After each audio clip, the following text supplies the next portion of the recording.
A gift you can give to your child is taking good care of yourself. Find support groups that understand your journey. Find safe friends and neighbors who will give you voice for the journey. Find others who understand the unique challenges, the unique types of loneliness you may experience.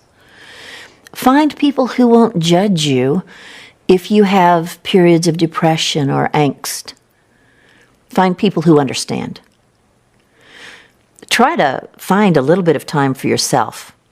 Maybe enlist a friend or a support group to bring dinner once a week. If they bring dinner, you might have 45 minutes for yourself. Find a neighbor who would run your carpool one night a week. Take a quick bubble bath before all the kids get home. In small ways that you nurture yourself, you'll have gifts to give to your child that are fresh and authentic. In our years of working with families who foster and adopt, when I say take care of yourself, I have parents look at me in complete disbelief with the challenges, the needs before them. They find it virtually impossible to find time for themselves. But what I always tell those parents is there's no way for you to continue this journey. There's no way for you to be fresh. There's no way for you to have love and affection to give to a child if you haven't given some care and nurture to yourself.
pour from an empty cup. Supporting your own social and emotional well-being. The purpose of this presentation is to give parents and caregivers some tips and tools to not get burnt out. Because, in my experience, with my son, there has been times when I was literally burnt out and not having the support that I need in the beginning of my journey with autism. I did experience a lot of these things that we're going to talk about today. All right, let's keep going. So the one thing I did learn throughout these, how old is Caleb now? Almost 22, 22 years, that you can't forget about you. And that's what a lot of, especially with single parents, we tend to forget about ourselves. The ones that are dedicated and nurturing, we tend to focus solely on the kid and forget about ourselves. And then we become run down and sick and all kinds of things because we're so focused on our children. You know what I mean? Yes. So these are some of the things that we're going to address today, not forgetting about ourselves. So you can't pour from an empty cup. So what we will discuss today is defining what your stressors are, the unique challenges for special needs parents, what is parental burnout, and steps to prevent burnout, and some self-care tips and resources. That first one is a strong one, defining what your stresses are. How to identify potential triggers and stressors. Stress is a normal part of everyone's life, and in our busy world, feelings of stress can originate from many different areas. If we worry about and fret over our stress, it can become harmful. But if we recognize it and manage, it can actually help us perform and improve. One essential tool to help you manage stress involves identifying the circumstances that lead you to feel this way. These circumstances are your stressors or triggers. By developing awareness in this area, you can learn to recognize your stressors, prepare for your stressors, and mindfully respond to your stressors with actions that reduce their impact. To identify your stressors, you need to start paying attention. Instead of moving through life mindlessly, take notice of what is happening around you and how you feel in response to what is happening. One of the most effective ways to do this is to keep a log. In this log, you will record 2 sets of information. The first is a list of all the events that occurred in the course of your day. The second is a list of corresponding feelings you had in response to each event. Information is power. The more you pay attention and the more information you gather, the more you will notice patterns between situations in your life and stress levels. The more you notice, the more equipped you will be to take action, reduce stress, and improve your quality of life.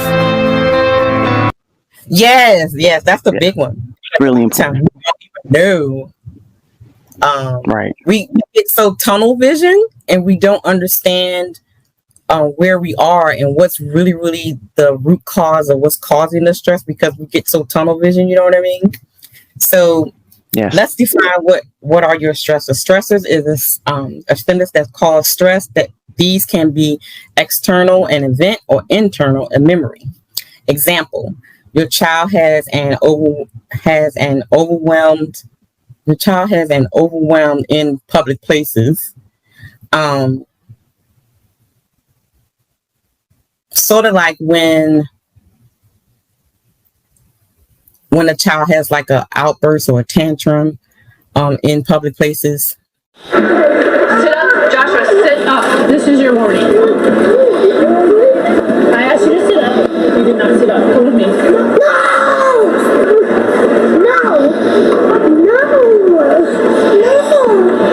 I'm going to take him outside. This is nonsense. We are going home and you're going to owe me a timeout when we get home. You know, children with autism, these tips and strategies will also help, people with what we call normal children. You know what I mean? Yeah. Because we all have stresses and we can all be better parents. So consider that. Yeah. So another example is you worry about your boss putting you on the spot like he did the last time at a board meeting. Let me tell you something. I knew all about that. Okay, let me tell you. It is crazy because I have been in spots in places where the quote unquote big wigs and politicians and things, you know, in meetings and things. And I have a lot of situations where my boss, you know, who's a part of that crowd, and they know that I know something, or I know how to do something, or I know some information, they will put me on the spot in front of all these people to, like, you know, give information or correct something. And it's like, what? Are you serious right now? You talk about sweating, about to throw up. So look, I know all about that. And it's amazing because, you know, we raised, you know, one son and 3 daughters, and they all went through that. You know, just the pressure of being put on the spot is amazing that they had to go through. So that was one challenge that all of them, Madison now even, is challenged with that. But I had to step in and assist a lot of parents throughout my years in the store. Usually, you know, when they have a child that's out of control, because the first thing I notice, a parent is embarrassed more than anything. Yes, that's you know, and you can see it all over their body. So I comfort them, and then me just stepping over to comfort them quiets the child. Exactly. You know, not all the time, but they're definitely going to look for mom for protection because they don't know who I am and why I'm over here. So sometimes it's okay to step in, you know, just come in with kindness. And even our teenagers and those who are in college, they experience this as well, being put on the spot. Because I can even remember being in high school when a teacher would put you on the spot or call you up in front of the whole senior class, you know what I mean? to do something, you know what I mean? So a lot of times, you know, I think everybody experienced that second point, you know, being put on the spot. That can totally stress you out. Mm-hmm. So what are your stressors? The unique challenges of parenting a special needs child. And in another, I think on the clip where we talked about coping with the autism diagnosis, we did talk about the challenges in relationships when you're dealing with a child with special needs. That means not only your relationship with your spouse, but other family members as well, and friends. So that can be a stressful situation as well. Yeah, because with your child, you're going to have to set boundaries with everybody. Exactly. And with this particular child, everybody's going to have to be on the same page of what's expected on how to handle, how to redirect. You know, they have to be on board, you know, and especially if you know that it works, then, you know, anybody you're introducing your child to or have them around, they need to be aware of what triggers your child or what can possibly trigger and, you know, make sure they don't irritate or exaggerate that. Yes. And there is a presentation that's coming up where I'm going to address all that. The sharing the autism diagnosis with your family and friends. So I'm going to address those types of situations and how to deal with it as well. Other strengths let me add to that, because you know some parents look at the diagnosis as a failure, or they've done something wrong, or you know, some type of guilt or shame that they may feel of, you know, just the fear. It's already hard to raise, you know, children who will be able to function on their own, but to have children that may not be able to function on their own, it is stressful, and they need to know the future steps, you know, all the way out until they're adults. Because again, you know, none of us are promised every day, and there's no guarantee we're all going to be here for the longevity of our child to make sure that they're protected and safe all the way through till their adulthood. So, you know, just consider that it's not a flaw. You know, it's just a different way of living now. Now we have to consider a different way of mindset of thinking and how we move as a family. That's all. No, it's not. You're not broken. The child is not broken. Exactly. And for those that are working parents, we have the stress of work-home life balance as well. And then you have workplace worries, financial concerns, health concerns. So a lot of things could be stressing you out. Absolutely. Yeah.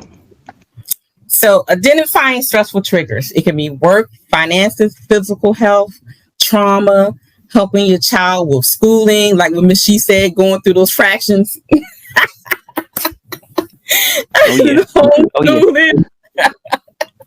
Let me tell you something, because when they was going, during the pandemic, when the kids were at home, let me tell you, I had to learn a lot all over again. Because a lot of stuff you forgot, and then I was like, wait a minute, I think I forgot how to do trigonometry. I don't think I ever learned that. I ain't I left in the 10th grade and went to Job Corps, so that wasn't a part of the GED, having to do any type of trigonometry equations. So I was like, all kinds of stuff. I was like, wait a minute. Yeah, but to watch my children sit and do it, and show me examples of their work and watching them work through those problems, it was amazing. Because I would tell them, like, I have no clue of what you're doing, So I appreciate you learning. Exactly. And they changed the way that children learn now, totally different from what we were doing. I don't know this new stuff they be doing. I'm like, the questions and stuff. Yeah. Like, wait a minute, this is so stupid. Why did But yeah. It seems like they added more steps into the math. They kind of want the children to break everything into 10 models and then add the ones, instead of just working the problem. Let me show you a shortcut how to get to this answer real quick, okay? Okay. Health of the family, child care, relationships, scheduling, food security, attitudes, thoughts, housing, legal matter, mental, some everything can be a trigger for you. So out of this list, sis, do you see anything else can be a stressful trigger? I would say your own childhood projection. The stresses of your own childhood, because it can just surface at any time. We're kind of reactive, us ladies, with the way we move in our consciousness. So when something surfaces, it'll trigger. Whether you repeat what you endured or you're conscious enough to correct some of the things that you thought were flawed in your upbringing. But I think those are a lot. The childhood upbringing of yourself. Yeah. Okay. Oh, definitely. All right. Unique challenges. Complex children of all disabilities. I mean, you can have a child that not necessarily have autism, but they may have dyslexia, or they may have a hearing impairment, a visual impairment, or a behavior issue. All of these are unique challenges for parents. So it's not, I don't want to minimize or grandize any particular disability. To me, all of them are unique challenges. Daily overwhelm, constant demands, constant care, aggressive behaviors, physical exertion, antisocial behaviors. I mean, the list can go on and on and on when you're dealing with these types of, with these unique children. Now, the last one, let me tell you, that needing to plan for every outing. Oh, yeah. Child, let me tell you. I truly thank God I did not have to do that. But I have worked with several parents that had children where they literally have to plan a day ahead or hours before they take their children out the door because of the aggressive behavior or just not being able to listen, or like this one. I think I told the story before when the little boy would not let his mom go to the grocery store with him. Like he would just act the fool. I mean, literally, like pulling everything off the shelves and screaming, hollering, yelling. And I had to go with her and kind of like jack him up to make him act right.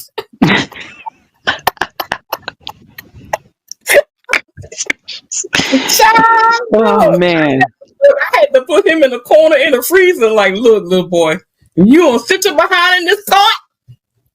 Or it's about to tear your behind up in it. Goodness gracious. And that's something that's going to be, you did it though. Yeah.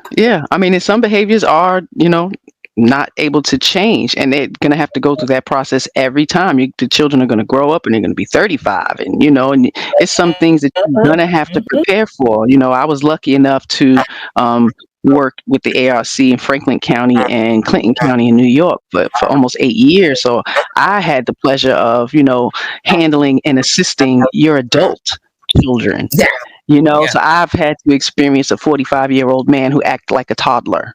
I mean, wore shorts and big toddler-like shoes, and, and the personality was a toddler, but this man had to been like 6'6", sis, 300 pounds. and Yeah, he yeah. was a baby. You know what I mean? So, and I had to experience a lot of these adult people with, special needs with no family. Whether they are aged out, the family died, however the case may be. But a lot of the homes are very loving and caring. So I give a lot of shout. I don't know about here because I haven't worked here in Baltimore, but upstate in New York, they were very individualized, centered, where everybody's individual plan. So like you said, I had guys where I had to prepare on the takeout anywhere we needed to go. Some places that I knew that would trigger them and I can't go there. So it was definitely planned. Yeah. Planned outcomes is what we call them. So it's a plus. It's a thing to be that strategic with your children very young, because, they have the ability to learn for themselves and be independent in a lot of ways. We just have to guide them. Yes, exactly. That's it. Mm-hmm. So here are some examples of unique stressful situations, with the parents. And I've experienced, especially number one, the feelings of isolation. When Caleb got the diagnosis first, I was by myself in North Carolina. My family was in different states. And I truly felt by myself. And then this being a new diagnosis, and I'm learning about it myself, I'm feeling like nobody understands, so I kind of hid from people because it was like the feeling of everybody's watching me and my kid, that's staring. So you do all eyes on me. Yeah. And so you kind of hide when you first get into it, because during that time, of course, I was going through the stages of grief. I was going through the denial, and then, understandable the process. You know what I mean? So it was like I shut myself off from everybody. So this is number one is one of the big ones, especially when you first get that diagnosis, the feeling of isolation, lack of touch. That goes along with the isolation, because I know a lot of couples they tend to not be as affectionate to one another. They kind of disassociate themselves, because this is a hard thing to take on. Yeah, internalize for each one individually. Yeah, exactly. The blaming, you could be blaming each other, or thinking about the things, if you're the man, you're thinking about the things that she was doing while she was pregnant or not doing, not considering, because there are times when our men are like, hey, you shouldn't eat that. Hey, why don't you have this? And we're not considering those things, as well as his DNA. She could be upset that, you kind of did this, brother, and you want to act like it's my fault, so it's that blame game. You be going through all kinds of stuff be going through your head. So then, it's like, don't touch me, because, Put that energy towards love, because even special children need to know and feel and sense that parents are loving each other. They can feel that conflict. Okay. Oh, yeah. They pick it up. Yes, indeed. Yeah. Mm-hmm. Of course, sleep, not just with babies, but a lot of kids with disability have sleep issues. And so therefore the parents having sleep issues as well. I know a couple of parents where they literally have to watch their kid 24/7, like, constantly looking on them, or they have to sleep in the room because they wander off. That is a real issue, a big issue, especially with kids with autism, is the wandering. Yes. They have bracelets and things. So that's something you can add in there, because they do have bracelets. It's like alarms. It'll be like a bracelet you'll put on them, and it's attached to the bed. And once it separates, it's a magnet. And the magnet separates, it'll sound an alarm, a beep, beep, beep, or whatever the case may be. So that's something we have for a lot of our guys. I remember, yes. And me and King will be touching on those safety issues in the safety presentation. So we're going to talk about that in detail. However, then you have kids that have swallowing issues and other health issues where you have to constantly watching them. And, just like when you have a newborn, but they're just older, you know what I mean? So absolutely. Some things are just not, what did I say? Primal. A lot of us are come equipped with our primal instincts, the basics of knowing we need to eat and, those things. But a lot of our guys who are on the spectrum may have this inability. Exactly. Yep. Goodness. Yes. Of course, we kind of touched on this already. Embarrassment in public. Your child is, doing all kinds of things and have a lot of behavior issues. Like the little girl in the video, throwing a temper tantrum in the shoe store. I don't think that child had no, because children have tantrums, so a lot of strategies can work for a lot of children. The one thing I would say is give them something to occupy their time, something that that they can manipulate. Yes. Headphones if they don't like, loud sounds. There's so many things that we can do to soothe our whole transition of a shopping trip. Like, 'cause it's stressful. And right here, I'm going to insert a couple of pictures when Caleb was a little bean, where he would be in the cart and he would have his little portable DVD player and his earphones on. There you go. He was a little bean. We had to do stuff like that for Madison. Yeah, you have look. Them kids are not gonna be in no car just looking at you pulling things off the shelf. Okay, they want to do something too. They want to help. I mean, I always included them. Make a list, and if they at an age where they can read, include them. Help them pick it out. See if they can find. Do you know what we usually buy? Cereal. What kind of milk do we buy? Like, these things are all lessons. Include them. They want inclusion. And now at this age, Caleb has his own little list. So I will write down all his little things that I get from him all the time, and then give him his list, and he has to go and find everything that's on that list and put it in the cart. So awesome. Even at the age he's now, I try to. You still got to keep him occupied, and then you have to understand that you have kids that have sensory issues. It can be the lighting, it can be all the people, it can be any type of noise. So you have to make sure you learn your child, so you know how to do them. Even when they're in public and at home. So you won't, you will lessen the quote unquote embarrassment in public. Of course, the battles of school system. Lord have mercy. Yes, Jesus. Fighting with the school system to make sure your child gets everything that he needs or he or she needs. It is a battle and it's a stressful situation, especially when you're dealing with a dismissive school system.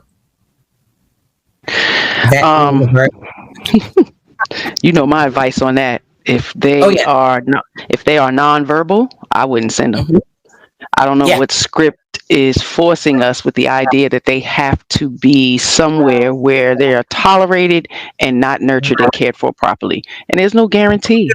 Like, and that scares me, because I've gotten 2 women fired in my 7-year tenure with working with any sign of neglect. I'm snitching on you. First, I'm going to confront you, and if you don't hold yourself accountable, and I'm still going to write it up, because these guys' bodies are very sensitive, and one thing can cause something else, and a pneumonia can kick in, like anything, and I dealt with a lot of people who needed total care. So there's no way I'm going to come in the morning when I had one of my consumers that evening and I left at 4:30, and I come back the next morning and everything is still the same in her room. I was pissed. Yeah. So. We're going to talk about at the caregiver show with DJ and Jennifer. I'm trying to get one more. If you know someone, let them know that we're going to do that show. They can come on. Jennifer shared a story with me how she literally had to train the people that was dealing with this young man, that they were feeding him sugar all day long and didn't expect him to be off the rails. Like, what is it? Yeah, no. Why are you giving him medication that will make him hyper, and then you feeding him sugar all day? Oh, I can't wait till she share that story with y'all. Oh my goodness, it's crazy. Of course, is the increase of financial pressure. It's estimated that raising a child with a disability or autism will literally cost you at least $6 million to the age of 18.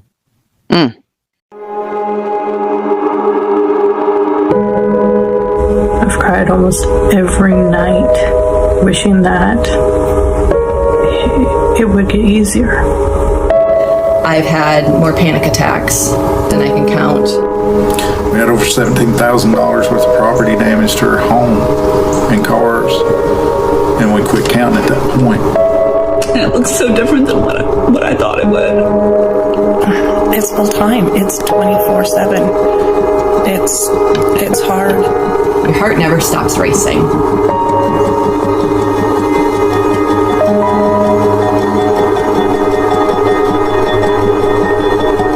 The stress that had started led to insomnia, severe mood swings, avoidance, and as I read the symptoms of PTSD, I realized, my God, I'm going through this. People probably just can't comprehend just the amount of constant stress that you're under. We're pretty much alone. We're kind of out here alone in the abyss of full-time caregiving. It's just hard. Ignorance is bliss. She's fine, he's fine, they're fine. And we plaster our smiles on our faces and pretend like everything's fine. And we just can't do that anymore because most caregivers are not fine and they're not doing well. So yeah, so let's go to the potential results of being stressed out. One is burnout. We're going to talk about that in detail. High levels of stress, increased exhaustion, increase in family challenges, relationship challenges, marital challenges, and we're going to talk about this one. Increase risk of illness. That's one thing that a lot of times we kind of skip over because in my research, I found that 70% of all illnesses has been linked to negative stress. 70% of all illnesses has been linked to negative stress. Did you know that, sis? Oh, absolutely. Yeah. Irritable gut issues. Yeah, it's so many things. Yeah, stress can cause all kinds of ailments to the body. So when we're stressed out, here's what happens. We do the flight or fight response. And this is what brings on these symptoms of illnesses when we're that stressed out. So let's take a look at which ones. Here's just a few. Muscle tension, digestive issues, ulcers, IBS. Let me tell y'all, yes, let me be transparent. Yeah. Being stressed out, yes, ma'am, that would definitely cause it because, like I shared with you and brother that me and King is going through a situation, and guess what we found out the other day? No. He developed ulcers that quick. Yeah. Yes. Stressing out. Mm-hmm. Yes, ma'am. IBS, constipation, diarrhea, all that. When you stress out, your body reacts to it. Mm-hmm. Yeah. And I would add freeze in there. Flight, fight, or freeze. Some people just don't do nothing. Okay. They get stuck, and that's that depression, where they can't move, they can't sleep. That's the stuck mode. That's I think that's one of the clips. One of the points I'm going to bring up is the depression part. Heart rate and blood pressure problems, shallow breathing, hyperventilating. You know what I mean? Yeah, anxiety. Yes, panic attacks. Yes, panic attacks, physical exhaustion. Like this poor lady here, like she can't even get up on this picture. This is a big one, and a lot of people don't even think about that. Toxin buildup. You say, okay, Miss Toxin, what do you mean? All of a sudden, you having skin issues. Yes. Eczema, psoriasis, scaly skin, pimples, patches, hives, all that is toxin buildup in your body And a lot of times it's caused by stress. Right. Here we go. Depression. And I when Caleb was first diagnosed, this one I experienced like almost right away. Of course, because I was going through my grieving stage, and I was severely depressed, where I had to go on medication. I was suicidal because when I first found out about it, I blamed myself. And so that sent me into a depression. And so, I felt like he would have been better off without me. That's how bad it was. Wow. Like, it was my fault. You know what I mean? Mm-hmm, So this is a big part. Depression is a big part. And I think because we have expectations. Yes, exactly. Mm-hmm. Dehydration and mental exhaustion. You can be mentally exhausted. There has been times, especially in the early days, where I would literally stay up all night researching over and over and over, just finding all kinds of things, and then taking the time to read it from word for word. I was relentless. Right. Yeah. Utterly relentless about it, girl. I was talking to people on the other side of the pond all times of night because I was relentless for my child. So you can be mentally exhausted. Yeah. All right. Now, I want to talk about the burnout because that's very important. Parental burnout. Sis, can you read that for me? I sure can. Parental burnout. Being an autistic parent is hard. When your kids are also neurodivergent, this can make life even more challenging when they try to navigate everyone's needs. When we need space, a lot of the time our children need connection and closeness, and we can become overwhelmed and tapped out. When there are days, weeks, or months of this, we can risk entering into autistic burnout territory. Parental burnout can eventually lead to feelings of resentment towards your child and spouse, detachment from your child, and overall exhaustion. Children with autism are very sensitive, and when you are feeling anxious, resentful, or detached, our kids pick up on those underlying feelings and react. Burnout is a state of emotional, physical, and mental exhaustion caused by excessive and prolonged stress. Parental burnout. Let's go back to the first one.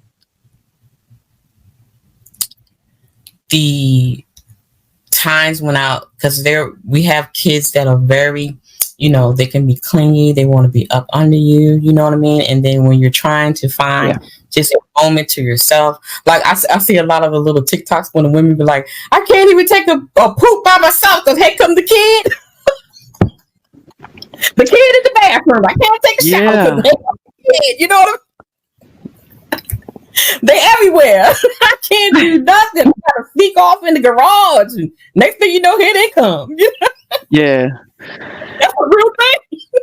Yeah, it is. It is. And those little things really, everything starts so early, sis. Like, 'cause I had them kind of programmed. It's just personal time. They can come a knocking, but you can get you a book and sit right at that door. Exactly. Now, I really want to talk about this part when it's talk about the feeling of resentment towards the child and the spouse. That's a real thing. Yes.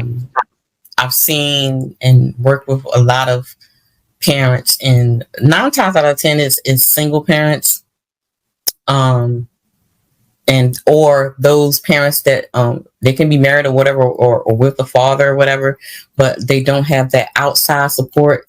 This happens a lot. The resentment towards the child. And in turn, when they have resentment towards the child and detach from the child, this is where the abuse come in. This is where the abuse of the child comes in. The verbal and the physical abuse. So we have to be real careful. That's why when I'm working with parents, I always tell them, take the time to go through the 7 stages, because you won't go through this. Right. If you try to rush yourself through it and you're not tackling all those emotions and all those feelings, you're going to end up resenting. And within that try not to judge one another. Mm-hmm. The judging part of it, the blaming and the shaming, it has to be a united fort. And give each other grace. Show each other grace, because neither one of you know what the hell you're doing, for one. So, they have an input as well, and consider that. And what works for you with that child may not work for him with that child. And what works for him with that child, because this child knows the difference between their mommy and daddy, whether you think so or not. Like, so it's some things that he can do and do better. And, y'all work on that. Thank you. Exactly. You have to, it has to be a united front. And the part where it talks about your kids pick it up, yes, they do. Mm-hmm. These kids pick up every little thing. And then if you have a real special kid, like Mr. Caleb, I can be in this room crying to myself. He doesn't hear it. But something will tell him to come in here and ask me if I'm okay, because he feels me. Under lunch. Sorry. He feels me. He's that he will feel a person's spirit or their whatever emotional state they're in. So these kids are very sensitive. So you can try to hide your resentfulness or your anger or however you're feeling for them, but they feel it. And guess what? Then they're going to start to project the same thing. So be careful, parents. It's definitely a strong possibility. Yep. Mm-hmm. Parents are often typecast as people who never tire out. From feeding kids all hours of the night to being at every Little League game or band concert, they're often cast as superhuman. But as obvious as it sounds, parents aren't magical, limitless beings, and they can get burnt out just like anyone else. Well, maybe not just like anyone else. Research is starting to show that their brand of burnout seems to be unique, and by learning to identify it fast, we can help avoid it. Psychologists define burnout as a state of emotional, physical, and mental exhaustion caused by excessive and prolonged stress. We often associate it with school or work, and until somewhat recently, this was the main way psychologists thought about it too. But lately, they found that parenthood leads to similar effects. A study published in 2014 used testimonies from 901 parents, and it identified 4 main factors to parental burnout. First, people felt exhausted while parenting, though not necessarily while doing other things like being at work. They also felt like they were losing pleasure and fulfillment in their parental role. And finally, burned out parents emotionally distanced themselves from their children and were prone to contrasting parenthood with their lives before kids. Those first 2 traits are pretty similar to career burnout, but this study showed that the last 2 are unique. Workers don't tend to dwell on their pre-job lives, and they're also prone to dehumanizing the people they work with. In a way, burned out parents don't seem to dehumanize their kids, which is reassuring actually. Using these 4 traits as a starting point, you can measure parental burnout with surveys that ask parents to rate how true statements feel. Things like, I sometimes feel as though I'm taking care of my children on autopilot. And these surveys place the frequency of parental burnout at anywhere between 2 and 12%. That's a whole lot of tired parents. But this research was done on parents in Europe, so the numbers could vary by culture. We'll learn more as studies continue. Still, considering parental burnout can impact the level of care parents provide to their kids and themselves, it's important we learn how to identify and reduce it. So how do you figure out when someone is at risk? There seem to be a few ways. For example, researchers have looked at the well-tested Big 5 personality traits, and they suggest that high levels of neuroticism and low levels of agreeableness or conscientiousness might make parents prone to burnout. These are traits associated with having a hard time maintaining positive emotional relationships, responding to other people's needs, and keeping a well-structured home environment. Things that could make existing parental stress worse. But on the flip side, aiming for perfection can cause burnout too, as one 2018 study on Japanese parents pointed out. As any motivational speaker will tell you, no one's perfect. And chasing that impossible goal can set someone up to expend a lot of physical and mental effort. That exertion, along with the eventual realization that there's no way to be the perfect parent, can be demoralizing and send someone into burnout. All right. Here are some symptoms of burnout to watch for. Fatigue, feeling overwhelmed, feeling hopeless, frequent feelings of sadness, anxiety, or depression, difficulty sleeping, decrease of social interactions, that the being isolated situation I talked about in the beginning, the lack of interest in activities that you once enjoyed. Because it's like, for an example, when my mom passed, dealing with that, I love music, but because she was a music lover and special gospel music and stuff, I couldn't listen to it. I didn't want to hear it. I didn't want to enjoy it. I didn't want to hear it because it will be bringing back those feelings. You know what I mean? So when you're under a lot of stress and emotional stress or feeling burnt out, you tend to back away from things that you used to enjoy, like reading a book or spending time with certain people. And here we go, even spending time with your husband. Denying him the poom poom because you burnt out. It happens. Oh yeah. I mean, well, shit. If it's good, it can give you an exert of energy. I'm just saying. Okay, like, let's go. Never mind. That's another podcast. That's okay. Yeah. Forgetfulness, difficulty concentrating on one task, physical symptoms, headaches, stomach aches, chest pains. We talked about that. Being irritable, sudden outbursts of anger when you see parents just cussing and fussing at the children and carrying on. Just being mean to the kids. Appetite changes. Some will lose a lot of weight, and then some will gain a lot of weight. I know when I was going through this in the early stages with Caleb, I was on the opposite end. I went from a size 10, 12 to a size 22. Wow. Yeah.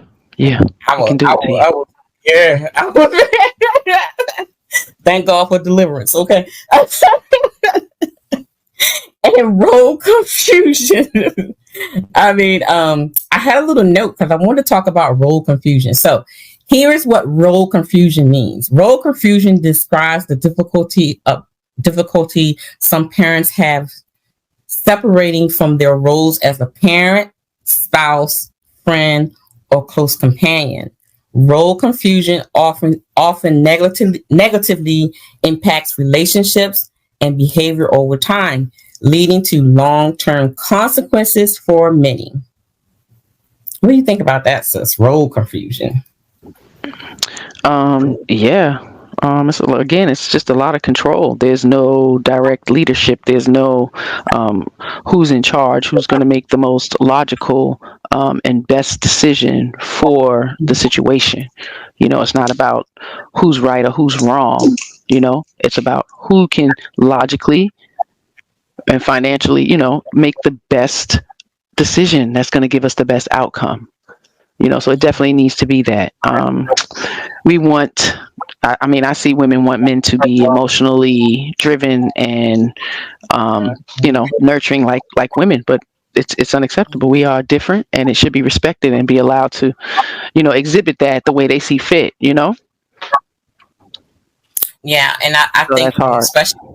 Especially with us women, sometimes it's hard for us to relinquish control.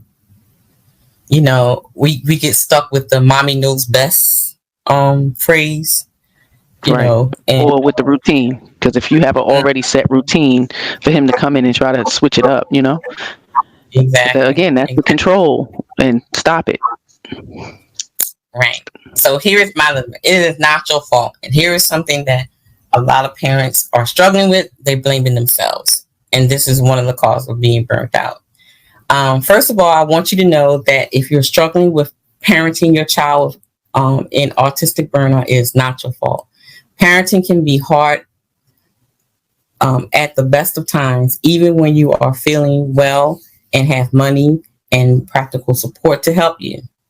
If you don't have the support to take a break, rest and recover from the burnout, and then you are not failing, you are being failed. There is not enough support for autistic parents in autistic burnout. Now, here is where I kind of want to say we may feel like there's not a lot of support, but I find a lot of times that a lot of parents don't even reach out to find the support. Right. And then even if they try to reach out, it's not what they expected. It's not what they want, the way they want it. So it becomes a conflict. We need to move towards a society that better understands the needs of autistic parents and put support in place before we reach burnout. And that's one of the things, when I started my initiative, that was my main thing. I have resources for the kids, but I wanted to focus solely on the resources for the parents. Because as soon as we get the diagnosis, always early intervention for the child. But I believe there should be early intervention for the parents too. That has been my goal and my mission ever since I started this. That it's not only you need early intervention for the child so that they can thrive, but you need early intervention for the parents as well. It needs to be a collaborative effort. You can't just solely focus on the child and not focus on the parent.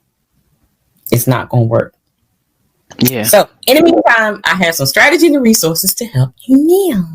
Is they start withdrawing, caregivers start withdrawing from family and friends, they start getting sick themselves, they have guilt feelings, they start feeling hopeless. Being pulled in several directions creates a heightened sense of anxiety. It can manifest itself in sleep deprivation, depression, or excessive use of drugs or alcohol, all things that increase general health risks. It sounds simple, but the first step in feeling better is to recognize the issue. Caregivers get so caught up in managing their daily schedules that they don't take time to look at the big picture and schedule their own breaks. Ask a friend, ask anybody you can to come and help you, even if you take that 1 hour for yourself to just go take a walk or just to have a cup of coffee or just or read a book. You need that time for yourself, and there should be absolutely no guilt involved. It's very, very necessary.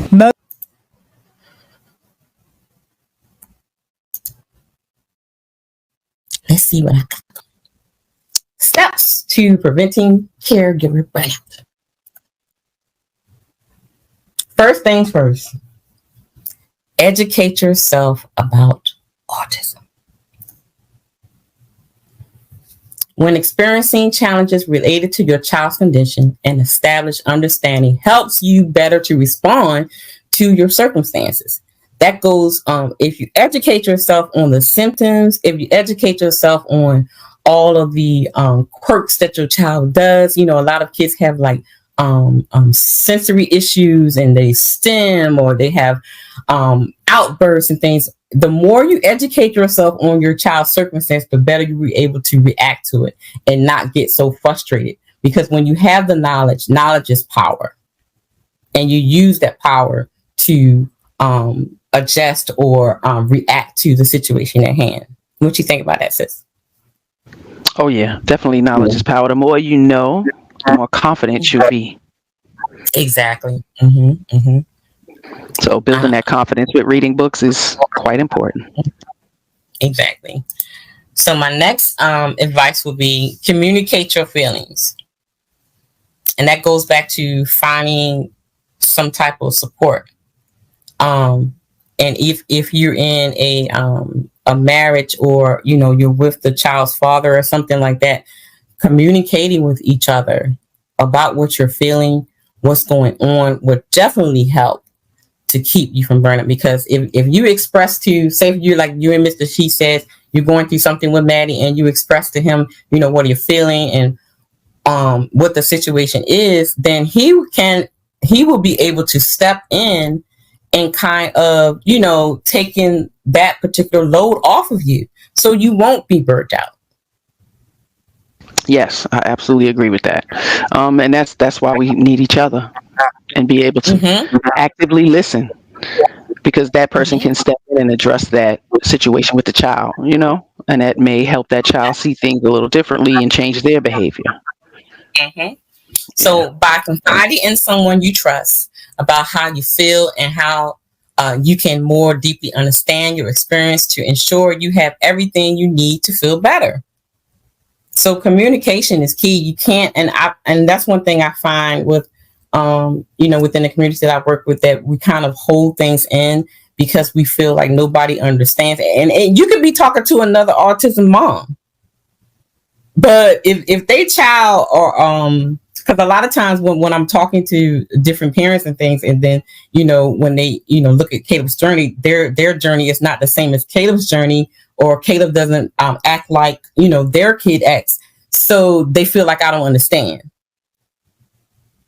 So then they kind of pull back from communicating or telling what their true feeling is. They kind of shelter a little bit. They try to like not really confide in you like they need to in order to get the services, the help that they need. So they kind of not really be forthcoming, I should say. I mean, and it's the hard medicine. They see you doing it and doing it well, and it starts to make them feel like they're not doing as much as they should be. But that should be a positive influence and inspiration, a motivating factor for that person to do more or try to attempt to be better. But no, they'll pull back because it's a lot of work, sis. And I ain't gonna lie, a lot of mothers don't want to do it. Exactly. So they may need a kick in their butt of confidence, of reality check, because I think that has a lot to do with it. It's work. These kids are gonna need work forever, and it is a job, and you should get the best people around you to help you do that for them. Exactly. And then a lot of times I hear they people will feel, they think that you're going to be judgmental of them, and so they tend not to. What's this again? Reality check. We will. Holding someone accountable is it's judging. I'm looking from the outside. I'm seeing what is not working for you, and I may have some tips and strategies to make that situation work better. So this I don't want to be judged. Yeah, everybody's judging. This is the reality we need to live in now. Exactly. You take them to the doctor's judging. What do you mean? Exactly right. They judge you as soon as you come to the door. Exactly. Please. And even whatever doesn't come out your mouth, they're going to make an assessment without you saying anything. Child. Yes, indeed. As soon as they look at the race and the age, they already have a preconceived notion about you. That's just fact. And I've worked in the healthcare field, and so I know exactly how they think. As soon as you schedule that appointment, they go through your chart and they see the age, race. They already have and your insurance. What type of insurance you have? They already have a preconceived notion about you. So take that in consideration. They already judging you. My third one is prioritizing self-care practices. I had to learn this myself because like I was saying in the beginning, child, it was all about me getting the needs met for my son, and I totally forgot about myself. And like I just told you, I was a size 10, 12, and I went to a size 22 because I totally forgot about myself and just focused solely on him. I didn't care about eating healthy or whatever. I didn't care about myself. I was just totally focused on him. And so I really, really want to, especially with us women, I'm a woman, so I can really speak to the women. We do that a lot. Yeah. We do that a lot. And then resent later. That's what you don't want to do. Then resent later. Be like, that's why my stomach like this because I had you. Accept the role that you are in. I was pregnant with you and I gained 45 pounds when I was pregnant with you. And look, and the mama like 60 years old, she's still complaining. Shit. I gained 70 with each one of mine. She be still complaining. She still be blaming the child for her gaining weight when she was pregnant and the child 30-something years old. My mother had the 3 roles. She's like, this is John, this is Mike, and this is Nikki. Look, man, it's been like 30 years. You can't be blaming that child now, okay? Oh my goodness. Here's some more tips. Like we said before, prioritizing your self-care. Slow down and take a moment to live. Just slow down. Everything doesn't have to be a rush. And I had to learn it too, because child, look, I would do 99 things at one time. Okay. And then be tore up at the end of the night because my brain can't shut down because I got 99 things on my mind. So we have to stop that and slow down and take I do that now. I do that now. Measure your skills that are important for you. We tend to, like I said before, we tend to focus on increasing or encouraging the skills of our children, and we're not really thinking about ourselves. Again, forgetting ourselves and solely thinking about our children.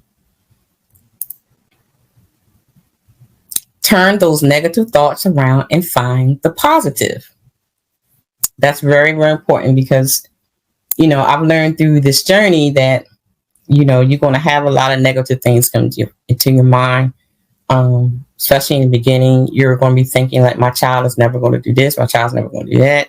And what's going to happen in the future? What's going to happen here? What's going to happen there? And is people going to look at me funny? If people going to, you know, somebody's going to abuse my child. I mean, all kinds of things will come to your mind. And you have to get into a place where you kind of wash those negative thoughts out of your mind and try to either switch those thoughts to something positive or, you know, totally wash it out your mind. Because a lot, like, there were times when Mr. Caleb wasn't reading, but he was singing. And I would say, well, he can't read a book, but he sure can sing a song. You know what I mean? Like, just trying to absolutely. not focus on the negative part. You know what I mean? So, yeah, you really, really have to try to incorporate that in your self-care so you won't get burnt out. Yeah, I agree. And it's hard. So, you know, while you're brushing your teeth and washing your face, say positive things, you know, because you can, I would say if you're in tune with yourself, you know, when you're struggling, because again, you feel it, right? The depression, the anxiety, the stress, you know, the lack of motivation. So you say to yourself right now, I am challenged with this growth process. I'm aware of it. And I'm going to have to accept it. I'm going to give myself some grace, and we're going to work through this. It's hard to do that. This is something I have to do with my 9-year-old all the time. You homeschool. There's no need for you to feel all this pressure, but she still puts a lot of pressure on herself. And I have to say, take it easy on yourself. It's a growing process. You're learning something new, and it's a struggle, and it's a conflict with your body and mind all at the same time. So that grace is important to show yourself. Right. And we already talked about this. Don't let your life revolve just around your kids. And that is something all parents, not just special need parents, all parents need to incorporate that. Be proactive with your time. Be intentional with your time. It doesn't have to be that you have to do something of work, but make sure that it's something of value, if that makes sense.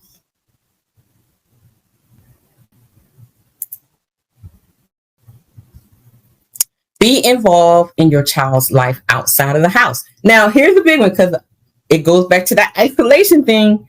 You and that kid being locked in the house 24/7 is going to drive you crazy. Okay. Go outside. Go outside, people. Mm-hmm. Hanging out on YouTube on the panels is not, no, ma'am. No. Go outside with your children. And I'm doing a presentation on Let's Go Outside, on the benefits of having your child outside. The benefits of it, and it's showing the benefits of being outside. It actually helps your child with social, mental, and emotional issues. We're going to get deep into that when we're talking about Let's Go Outside. So this is very important. Yeah, and that's something that we managing now. Mm-hmm. Equip your kids with tools they need to succeed. This is another one, and I'm going to go into depth with that too. Stop handicapping your kids. Let me tell you something about autistic kids. These little jokers are smart, okay? They smarter than the average bear. Okay. Stop handicapping your kids. Let me tell you something. By the age of 5, Caleb knew how to brush his teeth, wash his own behind, and fold his clothes and tie his shoes. And from there, I told him how to wash dishes, wash his clothes, clean his room, clean his bathroom. Yeah. But wait. Didn't they tell you he wasn't going to cook his own breakfast? He knows how to cook his own lunch. Go on, right? But didn't doctors tell you he wasn't going to be able to do that, right? What did they try to? Be able to do none of that. Okay. Yeah. Stop listening to them, y'all. Stop listening to them. They want you to not make any effort or do the work. Exactly. They'll say, he's never going to be able to do this. She's never going to be able to do that. Yeah. Okay. Watch. Exactly. Equip your children with tools to succeed, and also equip them with tools that they're able to take some of the load off you. Let me tell you something. I do not have to fix Caleb's breakfast, so that is a load off of me. I do not have to fix Caleb's lunch. That is a load off of me. I don't have to tell Caleb to brush his teeth or wash his butt. He does that himself. I don't have to tell Caleb to clean his room or anything. He does that because I taught him the tools to succeed, and therefore it's a load off of me, and so I am not overwhelmed. That's more time for me. Yeah, I agree. Maddie's 9 and all of that stuff. Yeah, I help a lot. She make a lot of her own cooking and things like that. But if we don't equip them and we do it all for them, they're never gonna learn. Exactly.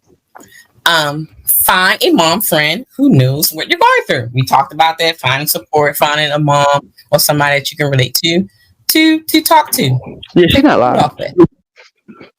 Sorry. Prayer and meditation. This one is a big one for me. If you don't believe in God or whatever, meditate.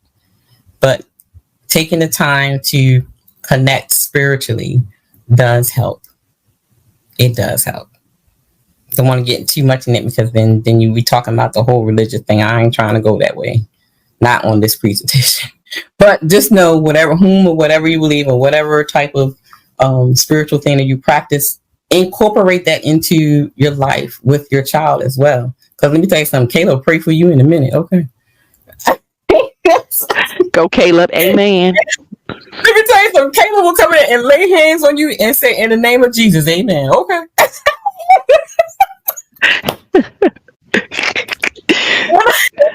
Let me tell you, I'm doing an interview with his high school teacher. She's going to tell you he would make the whole class get in a circle and hold hands and pray for them when they acting up. Okay, don't play with my baby, all right? Oh, that's going to be a good interview. I can't wait to see her. That's Pastor Caleb, child. What? Don't play with Caleb. Caleb will pray for you in a minute. Keep learning and equipping yourself with knowledge. Like I said, you're going to forever find something new. You're going to forever learning something new. So don't stop researching. Don't stop learning. Don't stop reading. Don't stop going to seminars and webinars because you're always going to find a little tidbit here and there. Like, for example... Let that be your motto song. Don't stop, get it, don't stop, get it, That's your motivation. That's your motivation. For example, I attended a webinar discussing transitioning to adulthood because Mr. Caleb is adult now. And I didn't know that because now that he's an adult, I have to apply for guardianship. Because he's an adult. So being his mom don't matter now. No, not at all. Not at all. He is his own man. Don't matter now. He's his own man. So now I have to apply for guardianship over him, and I didn't know that. I thought being mama was it. Right. But so with the guardianship, you won't need power of attorney. Exactly. Okay, because the guardianship states that he's on the spectrum, and Okay. Yeah. Part of people, if you didn't know, you know now. But then in some states where you have to have birth, you have to have power of attorney and you have to have guardianship. So it depends on the state that you're in. So there's a tidbit. So parents, keep learning. Keep learning. No matter what stage you're in, always keep learning. Yeah. Just a fair warning, there is adult protective services. And, again, if you're not handling the situation well becomes too stressful as they become adults, in their older years. I mean, you can be held liable, and you can get that guardianship stripped away, if you're not doing the things that you need to do for the adult child that you are responsible for. So be considerate of that, because I worked with the adults in ARC, and there were some people who were in my care who actually needed to be taken from their family, so stop trying to make everybody happy. We know about that one. Date yourself, spoil yourself. Girl, go out to lunch, go get your nails done, go get a massage, do something to make yourself feel good, make yourself feel pretty. Because I'm gonna tell you, I'm talking for the ladies, because ladies, you're around the house with the sweatpants and t-shirt on all day. You do not feel pretty, okay? and just every day, all day, and you never get a chance to dress up. You never get a chance to actually you always feeling like a mom, but you're not feeling like a woman. You know what I mean? So absolutely. Take the time to make yourself and spoil yourself. And for the guys too, take the time, do what y'all do, Or do it together. Ladies, wash that beard. Give them a nice little, trim up and oil it down, rub it up, Try to take care of each other. That was the next point. Please do. Please. Remember the time. That's all I say. Remember the time when we fell in love. Okay. Let me tell you something. Me and Miss She said we talking stuff like that one busting the what, child. That does wonders for the body and the brain. Mind, body, and soul. Okay.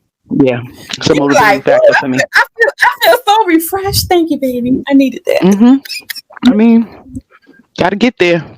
Okay. It's good for your health. That's all I'm saying. Exactly. And stop overthinking. Yes. Stop overthinking. That's a big. Oh, that's probably the biggest one. That's the biggest one. Women cannot quiet their minds, but they'll ask you what you're thinking. Ma'am, don't ask me what I'm thinking, because you're thinking about 100 things at one time. I can't figure that out. We're not the same. Exactly.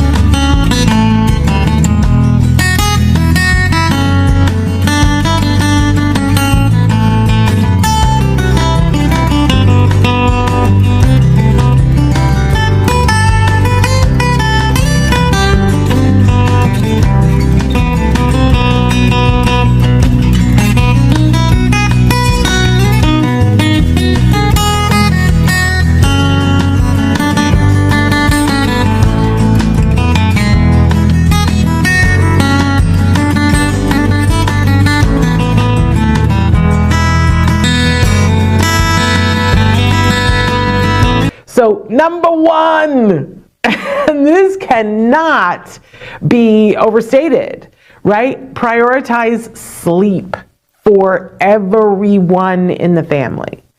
Think about this for just a second, that if you are underslept, your ability to cope is going to go substantially down.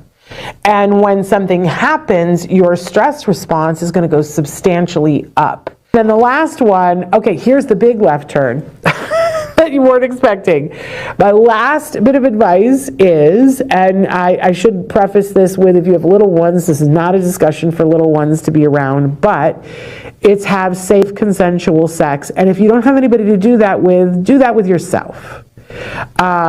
Because there are endorphins that are released with having safe consensual sex with other people or by yourself, the release for your muscles, the breathing, it's kind of like all of the things that we've talked about all in one. It is a stress reducer if it is safe consensual sex. And it is a way to connect. If you have a significant other, it is a way to connect with them and to stay together. If you don't beat yourself up about that. But there are lots of ways to have the endorphins. And by the way, this isn't just about orgasms. It is not. Like, it doesn't even have to be intercourse, but a connection with yourself or with another person and with your body is a very important thing. Maslow's hierarchy of needs, y'all, right? If we look at what are the essential parts to a person and their well-being, it's on there. It's on there. And I think sometimes we back burner that because it's like, well, who has time for that? Make time. Make time to sleep, make time to feel pleasure, make time to be in your body, make time to connect. You know what I mean? All of those things.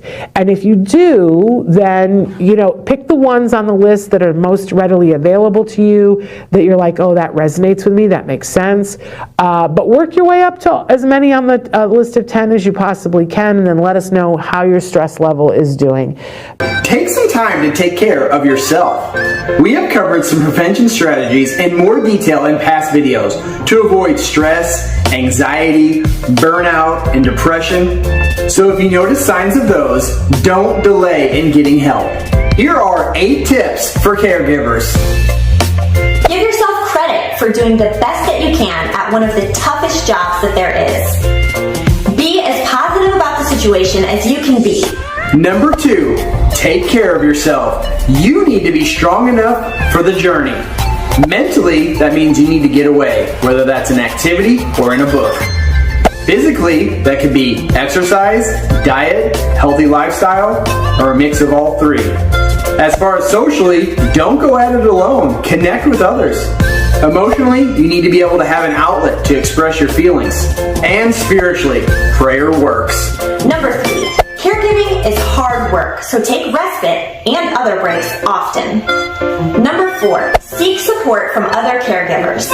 You are not alone in this lifestyle. Join the groups in person and online to learn and vent. Number 5, accept offers of help and suggest specific things that people can do to help you.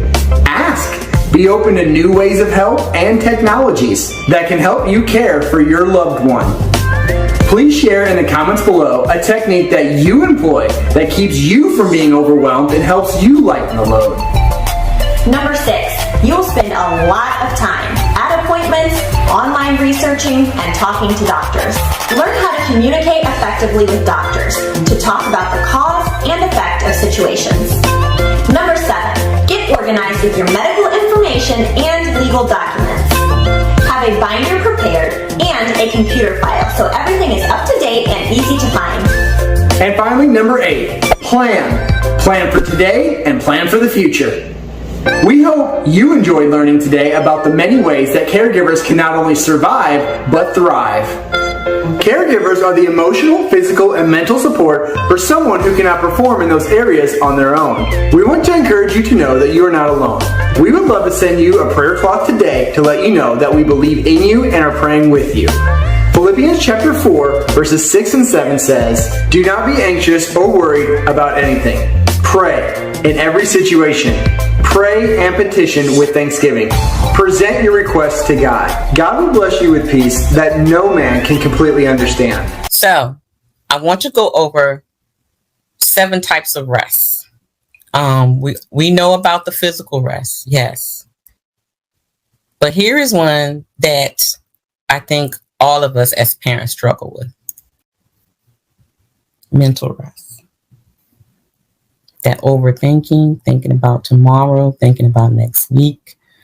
A lot of times I can say for myself, I will go to bed with a million things on my mind and never get into a deep sleep realm because my mind is still going 99 miles an hour.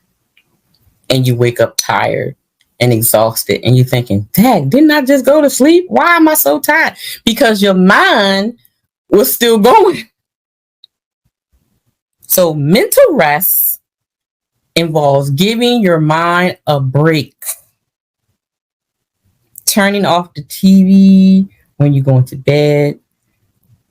Stop thinking about, the kids and financial and work or whatever that's going on. Give your mind a mental break. It is very, very important, guys. The next one is, this is a big one, sis. Social rest. Yeah, I ain't even had children on the spectrum. I gave myself like 12 years. Like 12 years. Family, friends. I had to separate myself from my eldest brother, like, for real. Because some people's energy is a bit too much. Some people take and take without giving back. People want to be a victim or vent, but they don't want any solutions. Those kind of people, I can't. It's just too much. Sometimes you have to separate yourself from social interactions with everybody, including the children. You have to give yourself a break, because this is what brings on a lot of being overwhelmed. Especially when it's the unnecessary social stuff, like being on social media 24/7. Put down the phone sometimes. Turn off the Instagram and Facebook notifications. You don't need to hear that ding every 5 minutes. Put your phone on do not disturb sometimes. You have to give yourself a mental and social break. It's very, very important in order to keep your sanity. Creative rest. Now, this is the one I struggle with. Because I'm always wanted to look. I'll be ready to make a wreath, do some floor arrangements. I mean, all kinds of stuff will come to my head. I have so many dreams and ideas for my autism initiative. I have things for the podcast I want to do. I have things for the home I want to do. I have things in the community I want to create. Give yourself a break, or you're going to have a nervous breakdown. That's what I'm struggling with, so. Right. Mental note, working on one of those programs at a time, because I'm like that too. I could be all over the place. ADHD, bloop, squirrel. The bipolar ups and downs. I get in these rushes. I start a project and it's like, I can't stop until I'm done. I'll probably won't even eat. And it's, give yourself some rest. I agree with that one. And women, we're naturally creative. We try to think of all the creative ways to do things differently. So we have a lot of solutions as well. That's a little different. Like the other day when I was working on all these presentations and trying to figure out where I'm going to fit them and stuff like that. Look, I looked at the clock and it was like 6 p.m. and I hadn't eaten or drinking not a thing. That's how relentless I was that day. Didn't even realize it. I started to get a headache, started shaking. Karen O. King was like, "Woman, what you do?" He's like, "You don't put that darn computer away." So make sure we get a creative rest, okay? If that's as important as anything else, let our brains rest from the creativity. Spiritual rest. I know, everybody don't have the, the spiritual thing, but that is important for those who do believe or have some type of spiritual connection, that we have to find, a sense of purpose and peace within ourselves. And being in that meditation or prayer, it does release a lot of the anxiety and stresses that you have, and having that moment to just breathe and relax, not only just your mind and your body, but also your inner being as well. So spiritual rest is very important as well. And last but not least, well, that's not the last one, emotional rest. That kind of ties into the mental and the social, creative. They all kind of tie in together. Would you agree, sis? Oh, yeah, absolutely. I mean, in this one, you really need to be aware of, because your emotions affect everybody in the fucking house.